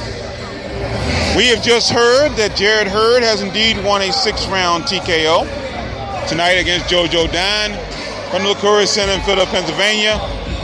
And Hurd is now 19-0 with 11 KOs. Congratulations to him.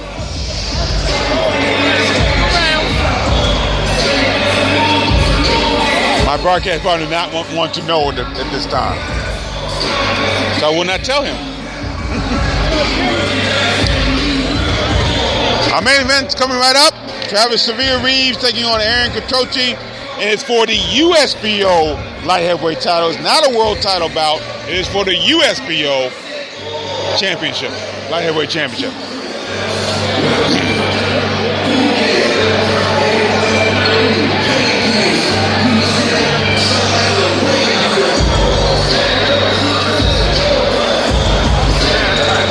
We'll get the official decision in just a moment.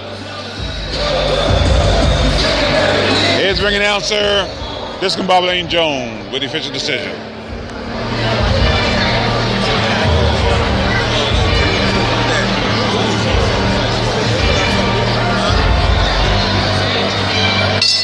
Ladies and gentlemen, a well-deserved round of applause for both our warriors. The official score is as follows. Judge Brent Odell scored it 38-38, a draw. Overruled by Judges John Gradowski and Paul Wallace, who both scored it 39-37 to the winner by majority decision. And it was razor sharp. The surgeon!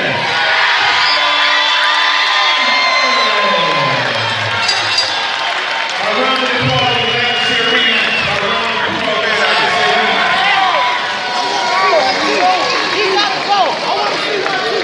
So Brent Bovell scored about a draw of 38-38, but judges John Gradowski and Paul Wallace scored about 39-37 for Stephon Morris, who is now 4-0, 3 KOs. And Gregory Clark falls in a very tough but very good pro debut. I might not agree with the 38-38. I think Clark might have squeezed out a round, but I can agree with 39-39, you know, but 39-37 maybe. But it is what it is. Morris got his win.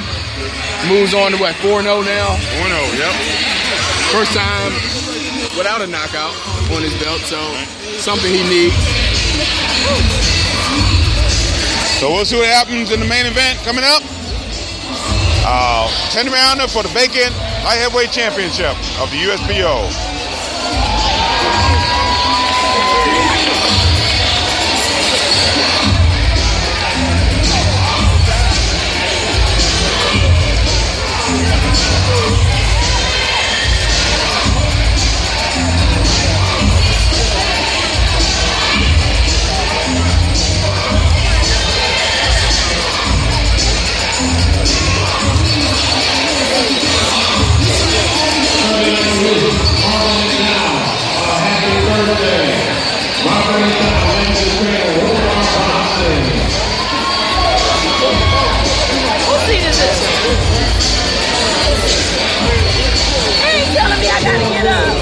he wants them 3 seats. And I've been sitting over there the whole time because I don't have a blue bag. That guy right there. What guy? He wants them 3 seats because them women done came in and want them Certain people, Andrew Maynard wins. Alfonso Harris here today. Come on, Alfonso, he wins. Hey, sweetheart, how you doing? Fuck all this burned up. I think I had to see it. Crystal wins. He ain't want to see it. I didn't want to see it, but I happened to scroll through, so I had the best one night ever. We couldn't get it upon it. I'm still gonna watch it. Hey, was it? I don't even know how you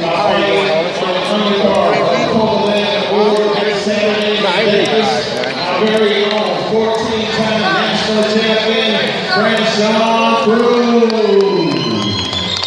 We'll be fighting Carissa Shields, history in the making.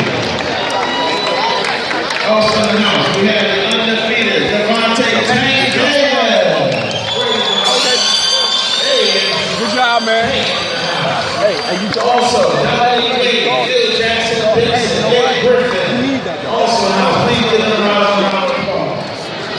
Manny Taylor in the house. Hey, Manny.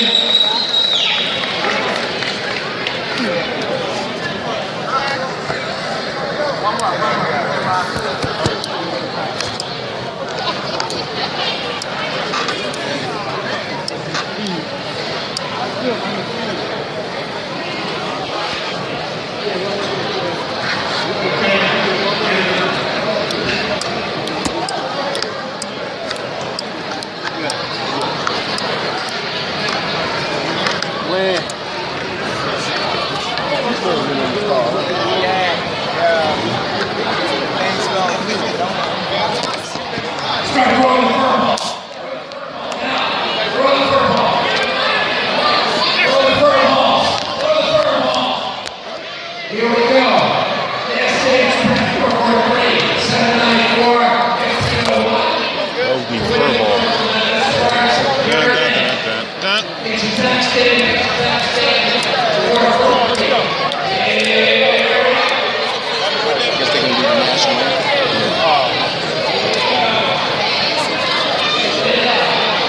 Spin it up. There you go. There you go. There you go. Hit it. Hit it.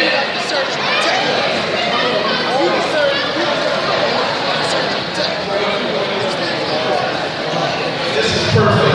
I think it's the lady that's going to sing the national anthem.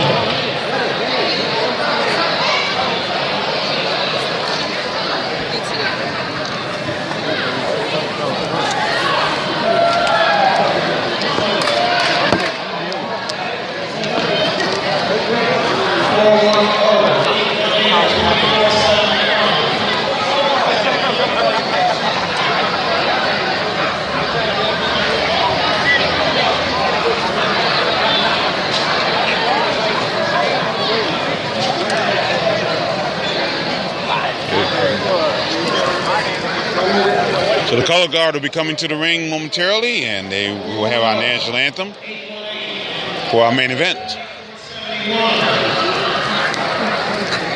Really following our main event, we'll have our post-fight wrap-up show. May go to another program to hear that. We'll put together another podcast for our main event. Should be able to get all the scheduled 10 rounds into this main event. She won the fur coat. That was celebrating. Perfect. Got the fur coat on. Ladies and gentlemen, that's all fighters in the ring. To the blue corner, Aaron Quattrochi.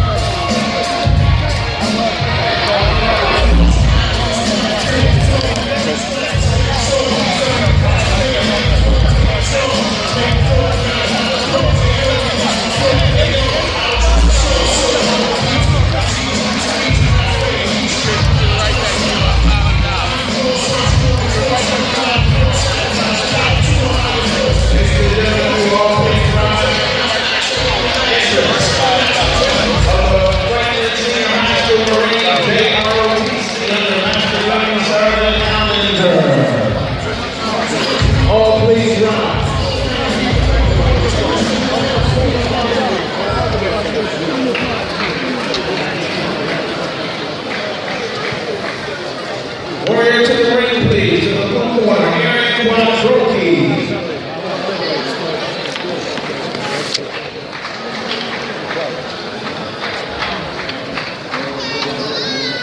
Warrior to the ring, please. To the red corner, Travis Reed.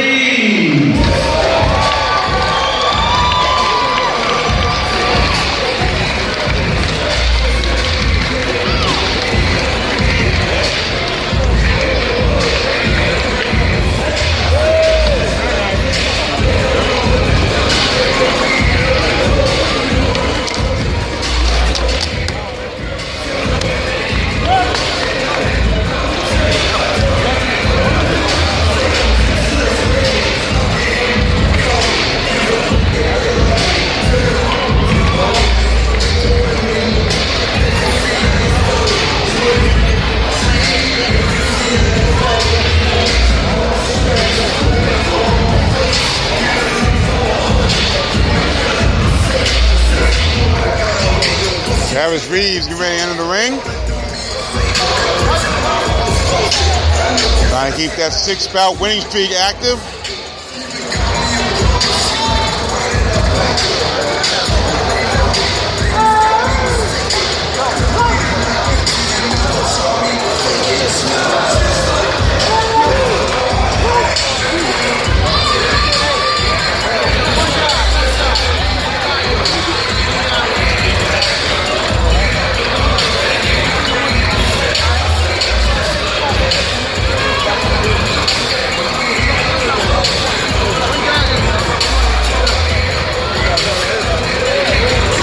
Get ready for our national anthem. No matter what the political climate is on this Veterans Day weekend, we certainly have to give props to those who serve in harm's way, those who have gone before us, that paved the way for our freedom. So please, here is the singing of the national anthem by local artist Risto Ransom.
Risto Ransom sing our national anthem.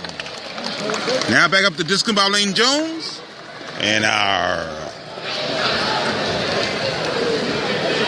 introductions of our two combatants at the ring clears out. A lot of people in the ring. So it'll take a few moments for everybody to get out of here.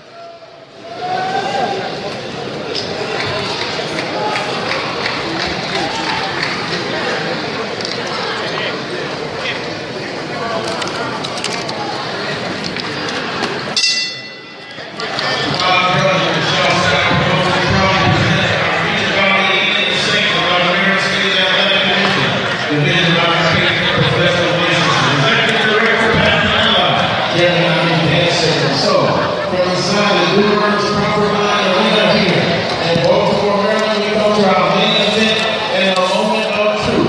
Ladies and gentlemen, girls and boys, it's time to bring the noise. Baltimore, are you ready to do this? Then let's step to this. 10 rounds or less for the vacant USBO Light Heavyweight Championship. The president and supervisor for the USBO here in the ring holding the belt, Hilton Whitaker III. The matchmaker, the boss lady, Renee Aiken. And when the bell rings, international referee who will be going to the Philippines later this month, Kenny Chevalier. The 3 judges scored this bout on a 10-point must system. Brent Bovell, John Brodowski, and Paul Wallace. The physicians at ringside. Drs. Robert L. Davidson, Dr. Craig Fisher, Dr. Douglas C. Franco, and Dr. Jose Luis Jimenez. And now, ladies and gentlemen, introducing the principals first. Out the blue corner, he's wearing the green and gold trunks. He weighed in at a lean and mean 173 pounds. Undefeated as a pro. Perfect 11-0, 3 kills hit.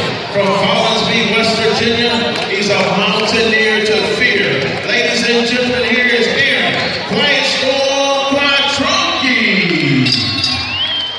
And his opponent fighting out the red corner. He's wearing a red and black trunks. He weighed in at a hardcore for sure, 172 pounds. His professional record, 12 victories, 2 defeats, 2 draws, and 6 big KOs to his credit. He is the reigning Maryland State Cruiserweight champ, competing for the light heavyweight title tonight. Fight fans, here is Charm City, Baltimore's own Travis Severe. Kenny Chevalier with the final instructions.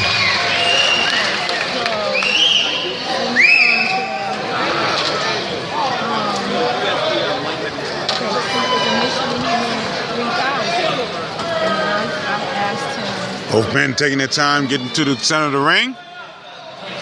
Right. But even when he texted me, he never said cash. So Travis Reeves drops down to light heavyweight to challenge Aaron Quattrocchi for the USBO vacant light heavyweight title. Alongside Juan Marshall, I'm Gary Digital Williams. Thanks so much for joining us for our main event tonight here from the Coppermine Du Burns Arena in Baltimore, Maryland. Round 1, we're scheduled for 10. Reeves in the center of the ring, now throwing in the right hand. And referee Kenny Chevalier really has to separate him.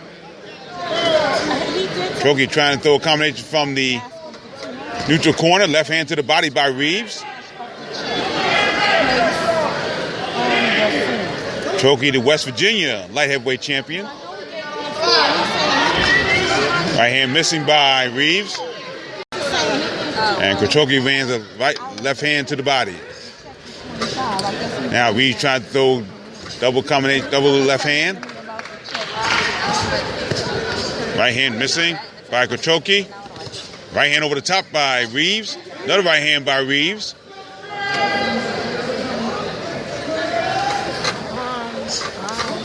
Quattrocchi tried the double left jab. Left hand to the body by Reeves. Left hand by Quattrocchi. There's left hand by Reeves. Right hand over the top by Reeves as he pushes Quattrocchi up against the ropes. Reeves trying combinations inside. And they separated by Kenny Chevalier, the referee. First minute, good left hand by Quattrocchi. And to the halfway point of round 1, we're scheduled for 10. Left hand by Quattrocchi. Reeves trying to establish left jab. And good left hand by Reeves. Reeves tried to throw right jab. Quattrocchi stands up tall.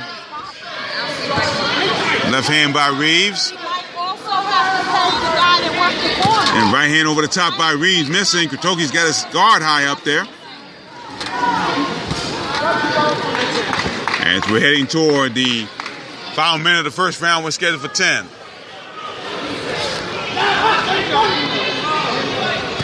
Right hand missing by Reeves. Left hand Choki lands in the body.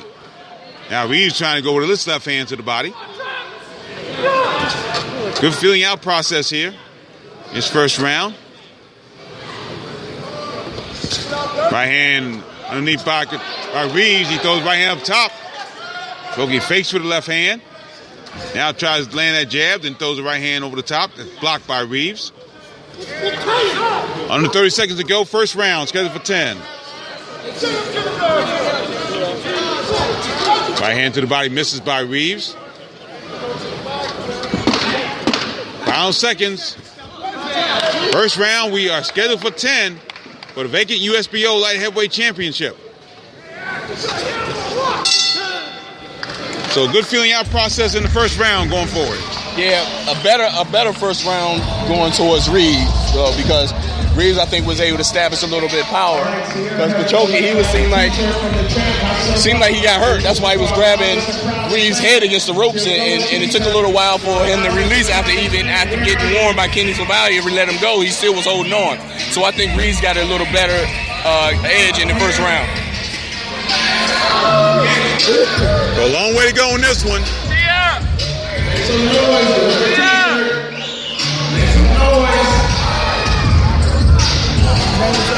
So we're going to stay with us for our post-fight wrap-up show here from the Coppermine New Burns Arena.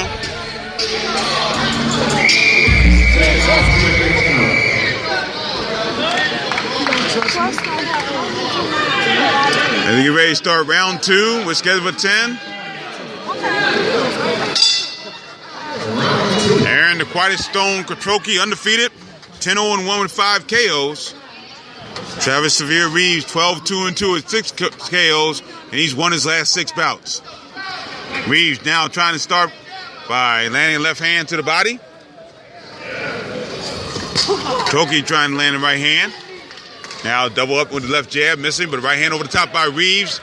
Reeves trying to land left hand to the body. Kotroki coming back with the left hand to the body. Kotroki slightly taller than Reeves. There's a right hand missing by Kotroki off the arm of Reeves. Left hand missing by Kotroki. Right hand over the top by Reeves. Starting to land that right hand a little bit more. Oh, good right hand, good body shot, and a head shot, and down goes Kotroki. Reeves scored the first knockdown, and that's it. That'll be it. Travis Reeves with a stunning second round knockout wins the USBO Light Heavyweight title.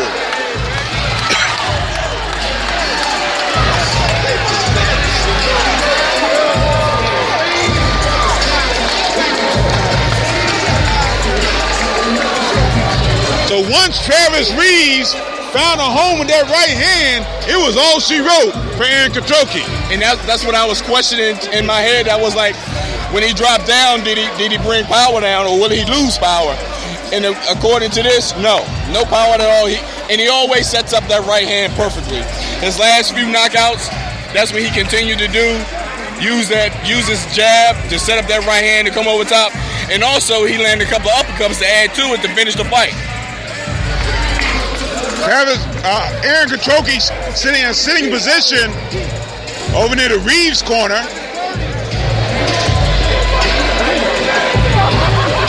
Now he's getting up to a stool. He's still a little groggy there. But he got caught with some brutal shots in the first minute of the second round. And Kenny Chevalier called a halt to the bout.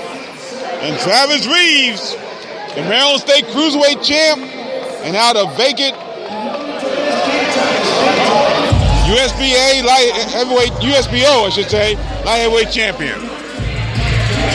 And what I do know about Travis, for a while he had a little layoff. But once he got back to it, he puts his punches together much better, and he completes fights when he does get the knockouts. And when I mean put the punches together, he takes his time. And you notice throughout every time we've seen him, He starts off at a nice even pace and works his way each and every round, and it seems like he gets stronger as he gets the knockout build up, and he sets it up perfectly. And each and every time he sets up his knockout, it's either he backs his opponent into the corner or against the ropes, and then that's where he finishes tonight, just like he did tonight. So the best win in the career thus far of Travis Severe Reeves, as he knocks out the previously undefeated Aaron Quiet Storm Katroki of Fellendale, West Virginia. Katroki now 10-1-1, 5 KOs. Official time, ring announcer. This is Marvin Jones. 53 seconds of the second round.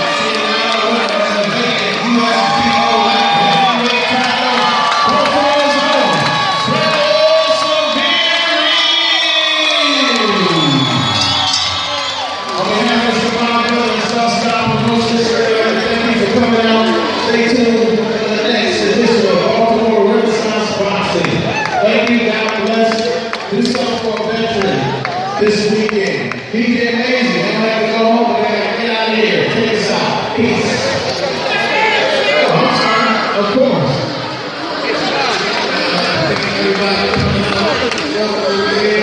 Travis Reeves talking to the crowd here.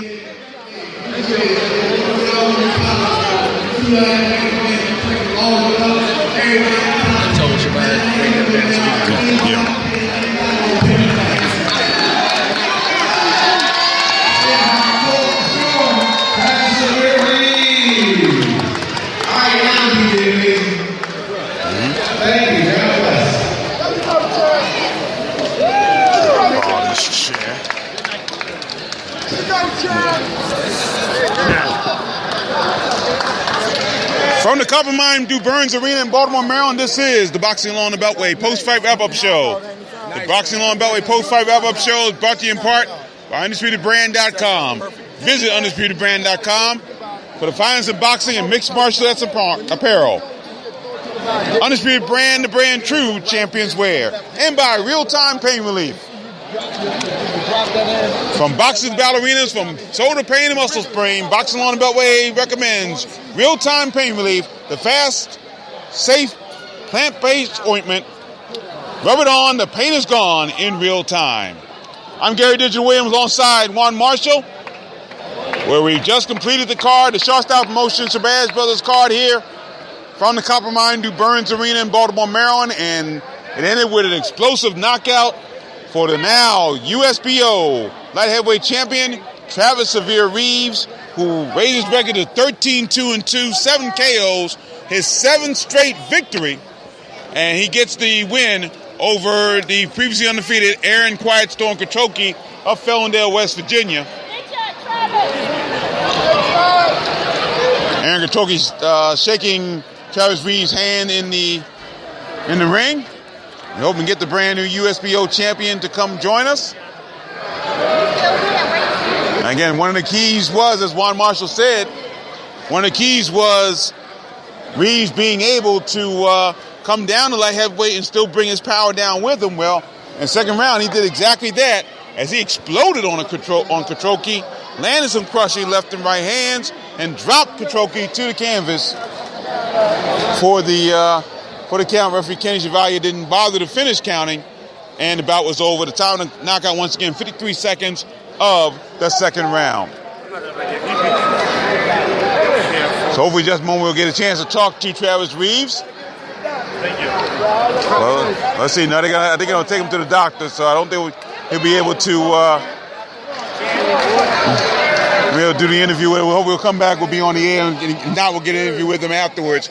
He's got to go to the doctor. Trav. Come back and holler at you. Hey, Trav. So we'll talk. We'll get Travis Reeves at some point. If we don't get him during the post-fight wrap-up show, we'll definitely get him at some point after the card is over tonight. Once again, Travis Reeves, outstanding performance, second round. Again, he was very, as you said, very patient in the first round, and when he saw his opportunity, he took care of it. Yeah, he built himself up when he did come off the layoff to be a very poised and patient fighter, to actually let the knockout happen on its own throughout each and every fight. He uses his jab, he uses his power in spurts, and he doesn't drain himself throughout the rounds. That's what I like about him. He's nice and patient from the time that we saw him back again inside the ring. And tonight is another example of what he does. He goes to the body, he's very patient, uses his jab, and then he uses his power to get his opponent to actually surrender a little bit and actually let him feel that power. And like tonight, that's what he did. He set it up good with a jab.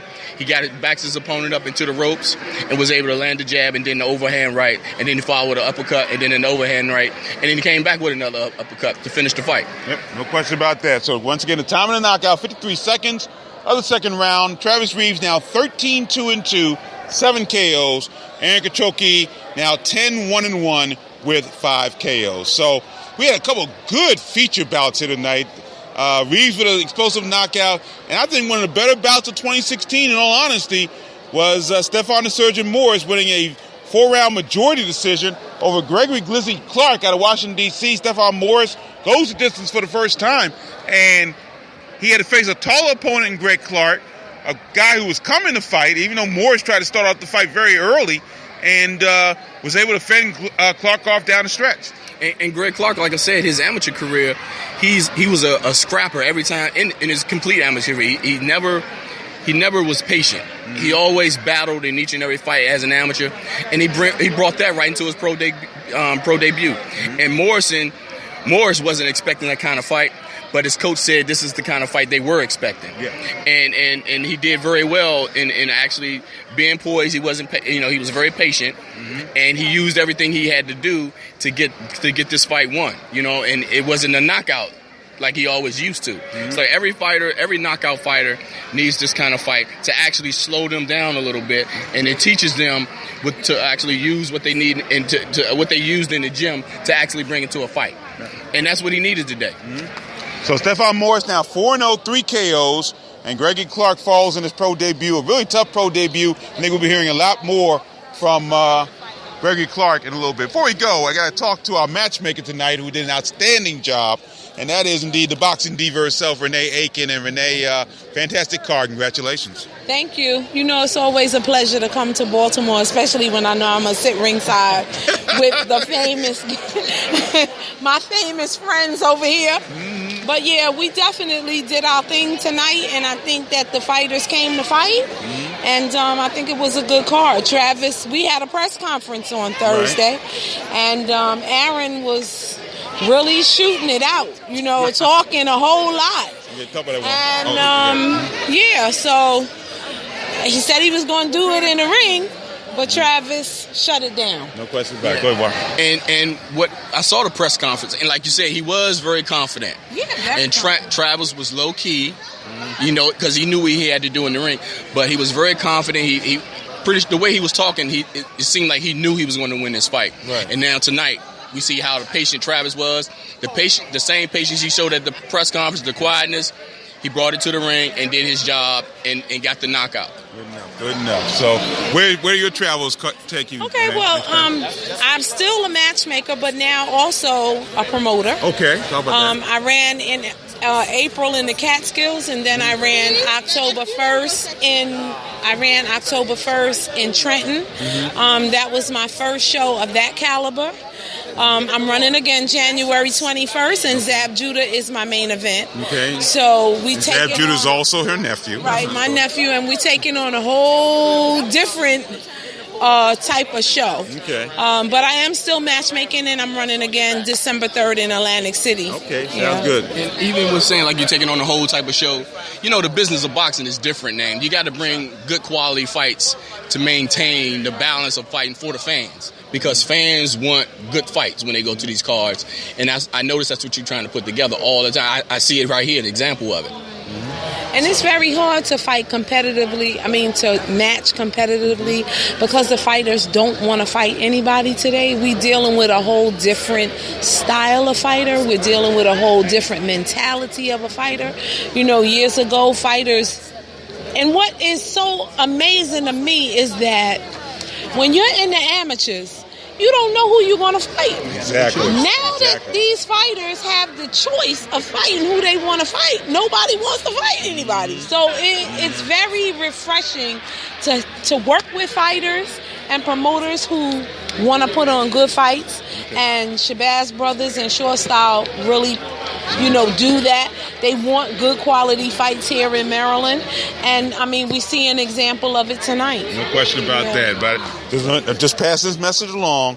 DeMarcus Chop Chop Corley's been calling out the nephew. So I know he's been calling out my nephew, but I tell you what, tell Chop Chop Corley for $200,000, we take that fight. Okay, sounds good. And on that note, we take that fight. And his mama right there. Oh, okay, sounds we take good. that fight. All right, thank you very much. The boxing diva herself, Renee Aiken, the matchmaker for tonight's show, did an outstanding job. Thank you, Renee. Appreciate it, my dear.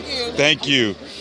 Good to see you as well. All right, let's continue now with the card. And again, another great bout. And this is a possibility for a bout of the year on this card as well. And that's Jeffrey McCullough winning a third-round stoppage over the always tough Jose Valderrama, again, who's fought a number of beltweight boxers in his career, Michael Fox, Damon Nicholson, Malik Hawkins, David Day Grayton, and then he fights Jeffrey McCullough. McCullough knocks down Valderrama twice.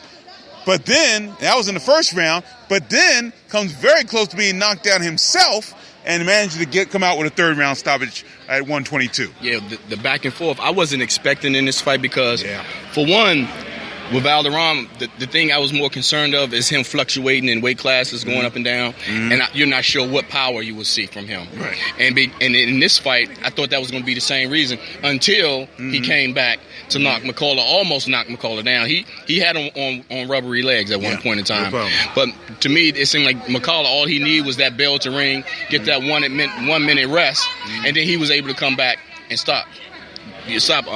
What is it? Valderrama. Valderrama, yes. He was able to come back and stop him. Yeah. So, Jeff McCullough now 4-0, all 4 of his wins by knockout. The Gladiator out of Randallstown, Maryland. Defeating Valderrama, who's now 5-17, 3 KOs, but again, a tough guy that you want to have and test your prospects in that situation. So, Valderrama now 5-17, 3 KOs.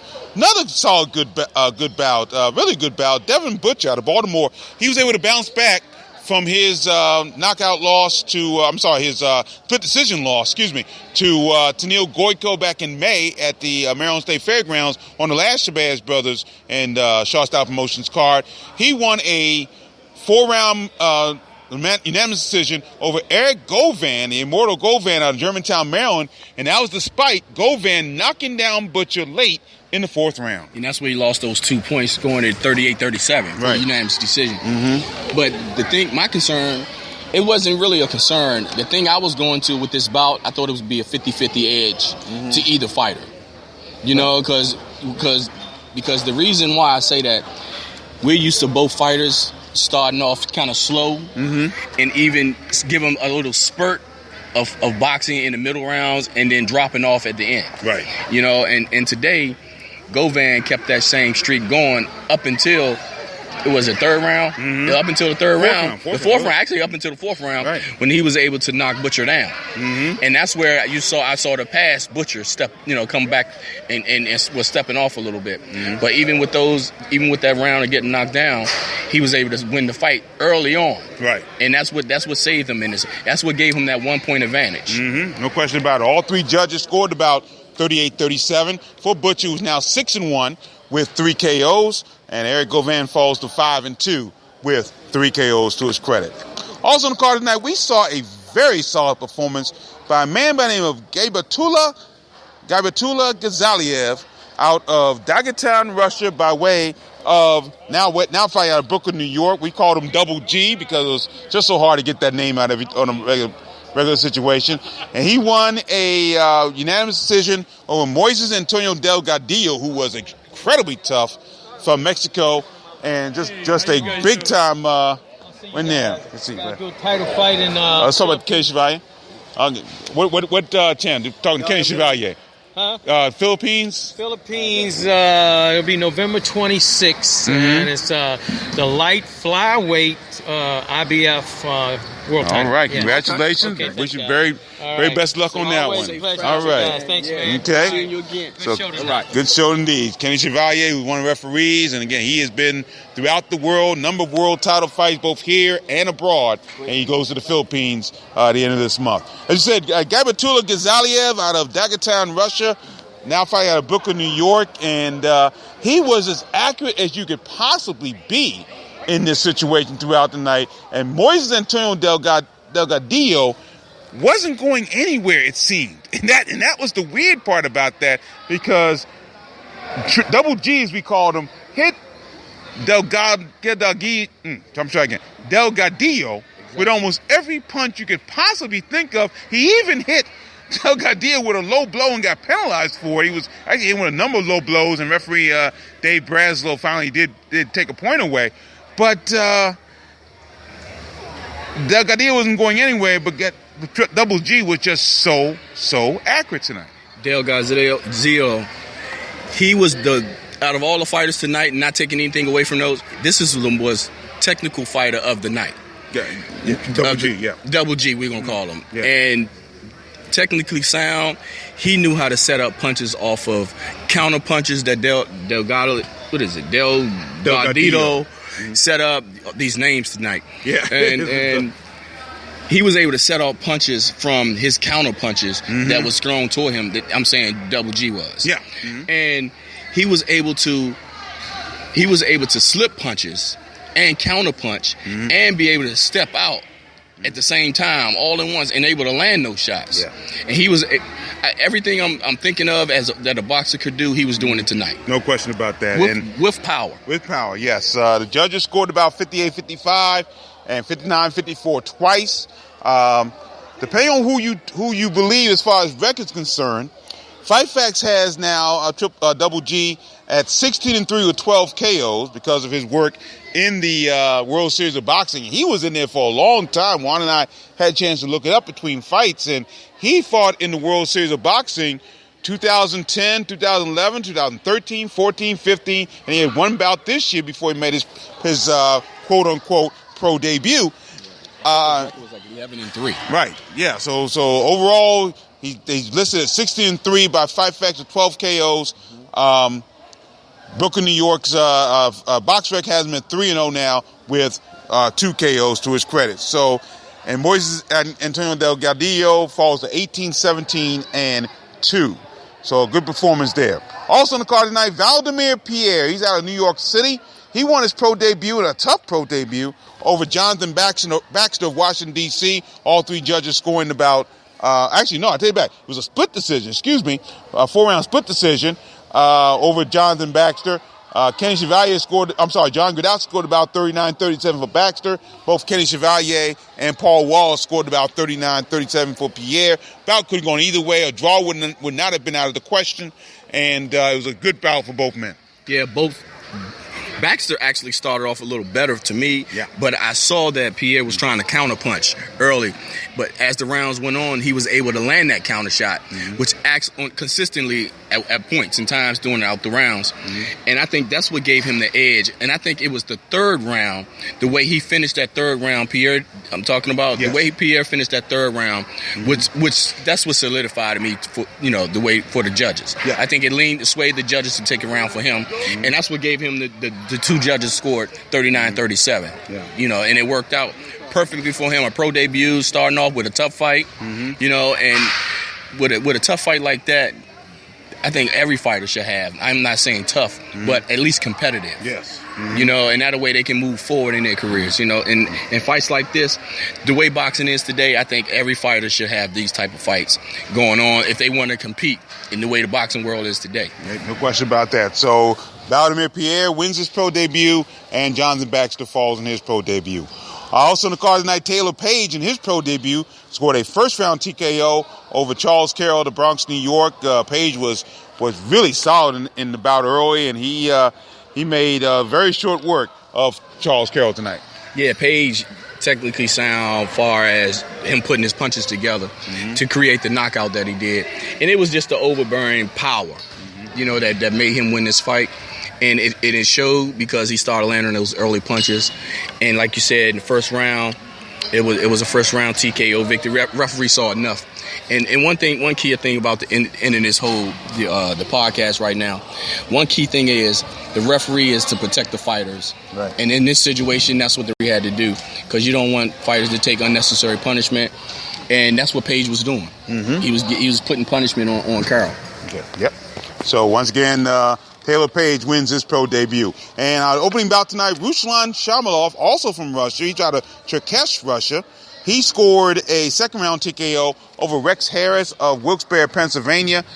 He just really kind of just battered Harris for 2 rounds before the bout was stopped at 2:58 of the second round. Yeah, that's another bout, similar bout with Page and Carl, similar bout, but this time it took 2 rounds. Mm-hmm. You know, the early punishment that Shamalov was putting on Harris. Mm-hmm. You can tell it was going to go that way, because it was early takeover, basically. Early takeover from round 1, and the referee, like I said again, stepped in and had to take that punish away from Harris. Yep, so that's the card here. Shamalov, by the way, is now 2-0, 2 KOs.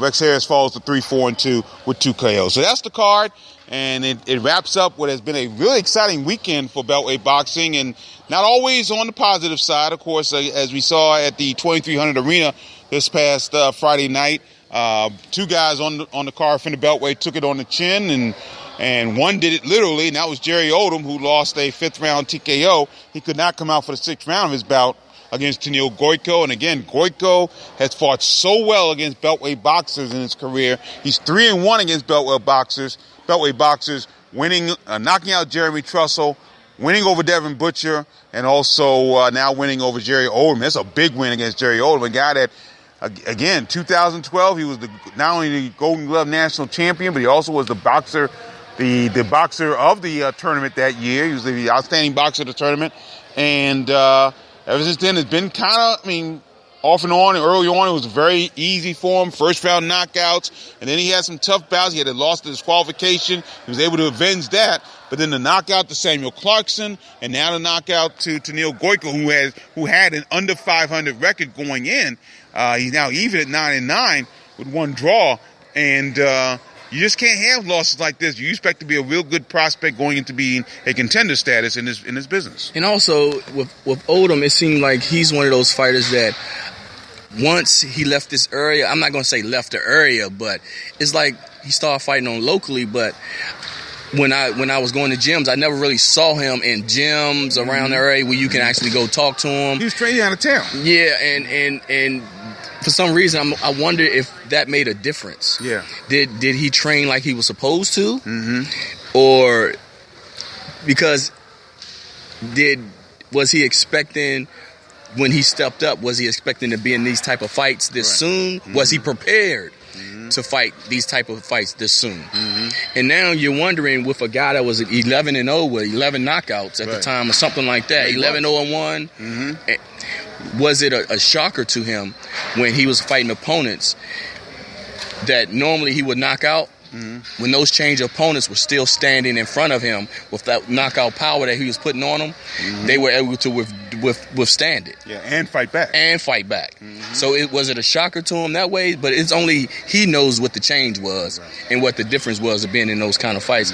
And I'm questioning what direction he's going to go in from this point. Yeah, and it's a shame because he came off a really solid performance against Julius Jackson in his last outing, knocked him out in, I think, even the 3rd round. So, come off of that win and then lose to Tennille Goyko again, who has an under 500 record, but it's always tough.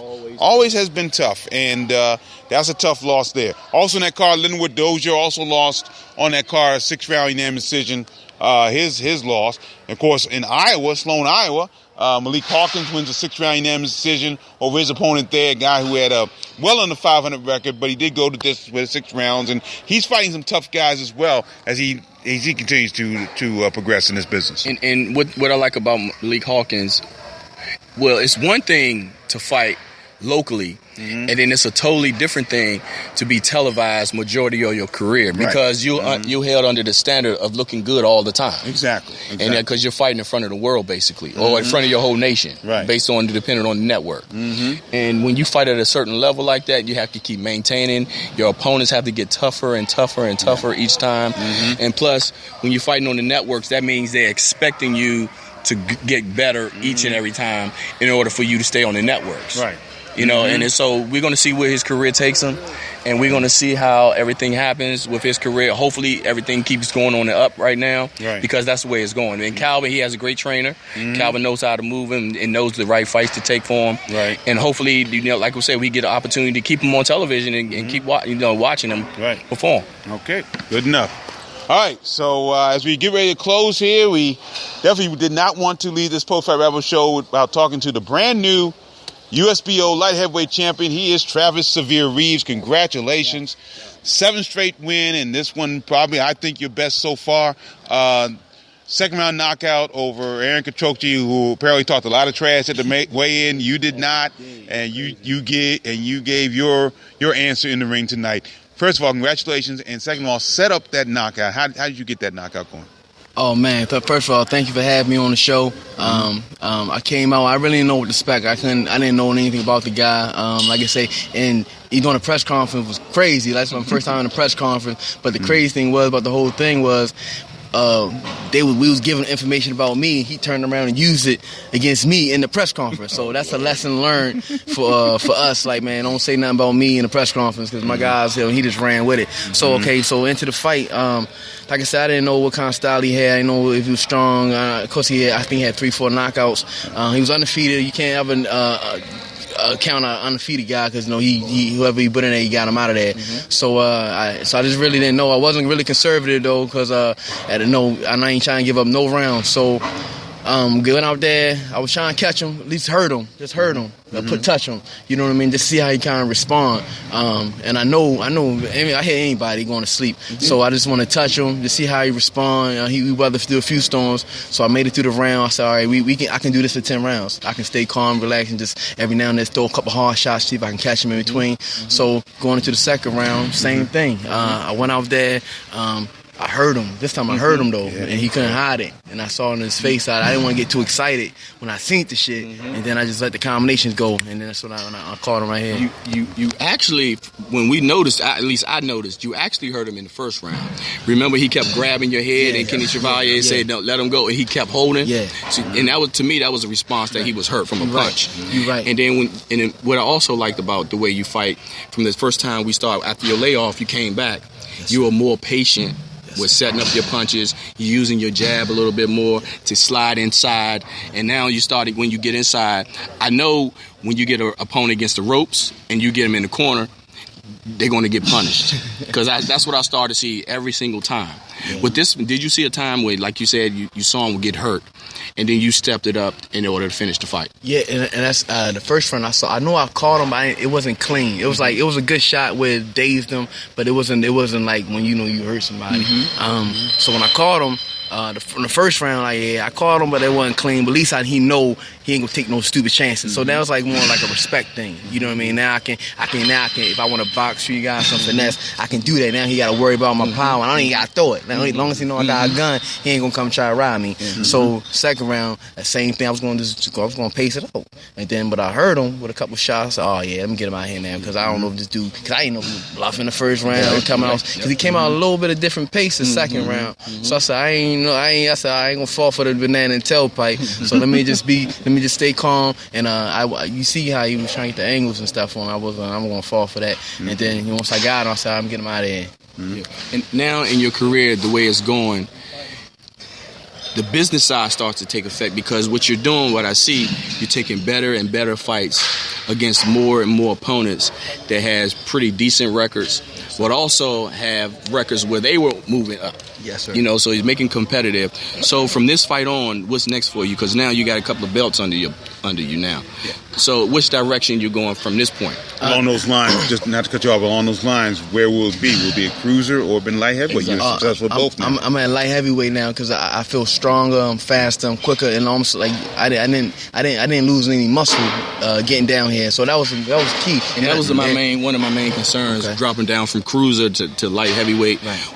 Would you carry that that power with you? And you prove you carry the power with you because when you get back in the ring, of course you hydrate back up. Yes, sir. Yes, sir. And that's funny you said it because that's the same thing I was concerned about. And so when I came in 179 last fight, I was just like, maybe I can make 175. You know what I mean? Because I wasn't trying to make 175. But you said, look, this is Chan, Vernon Mason. Now I got Edmund to the team. Just said, look, Travis, just be consistent, and we can wear your weight fall at. That's what we're gonna fight it. We ain't gotta force it. Stay, fighting at cruiserweight. I was a small cruiserweight, right. So I'm fighting that. I walk around like 188, 190. But I'm fighting guys. I had to actually put weight on me just to hang in there with them guys. Them boys are strong. You know what I mean? So I'm fighting the guys with dehydrated. At 199, 200 pounds. So I think at 175 is good for him because I didn't have no problem. I came in like 172. I'm probably like 170, 76, 77 now. You know what I mean? And I eat.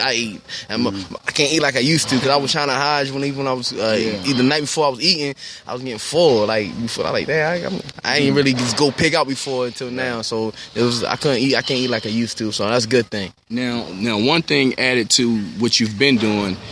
Because fans like knockouts and fans like dominating fights. And also to get a big opportunity, that's what you got to consistently do. So you plan on doing that in order to get that when you stop fighting locally, people might give you a phone call. And like I said, it's a risk fight. Yeah. You might not be on the A side, but you'll be on the B side. But that's their opportunity to shine. You think about that all the time? No, but I know you was following me for forever. When I first started my career, I fought the Olympian, fought all the fights on the road down Florida. Right. So with me taking no chances, I think I'm a little more tougher than these guys right now. You know what I mean? Like these guys was undefeated, but everybody I fought was like kind of tough. You know what I mean? I don't know if he was fighting Deadman or what, but so I always take in consideration. But now it's funny because I was talking. Now I got the USBO. And I was just talking to the president, and they want to work with us. You know what I mean? So I guess it's all about they see you got a good product. They want to represent their brand. So now we can get the IBO, the WBO. So we in the conversation now. So it's good. It's good for the town. It's good for us. And we gonna, like I said, we gonna get whatever's next. We are gonna bring the belts back here to Baltimore if we can. If not, I take that trip to Russia, wherever we gotta go. You know what I mean? Because in the ring it's the same size. Exactly. There you go. There you go. Travis Reeves, congratulations. You, excellent win tonight. You guys have me. The brand new USBO light heavyweight champion wins second round TKO, 53 seconds in second round now, 13-2-2, 7 KOs and 7 wins in a row. Congratulations. Thank you, sir. And that will do it here from the Coppermine Du Burns Arena in Baltimore, Maryland. You keep doing a good job. Thank you very much. Appreciate it. That do it here from the Coppermine Du Burns Arena in Baltimore, Maryland for our Shaw Style Promotion Shabazz Brothers card. And don't forget the Boxing On Beltway post-fight wrap-up shows brought to you in part by UndisputedBrand.com. Visit UndisputedBrand.com for the finest in boxing and mixed martial arts apparel. Undisputed Brand, the brand true champions wear. And by Real Time Pain Relief. Go to www.freepainoffer.com. With your $10 purchase of Real Time Pain Relief, you get a free $10 tube of Real Time Pain Relief. Real Time Pain Relief, rub it on, the pain is gone in real time. For Juan Marshall, I'm Gary Digital Williams saying so long from the Coppermine Du Burns Arena in Baltimore, Maryland. And always remember to keep supporting the best boxing in the world, the boxing along the Beltway. Take care.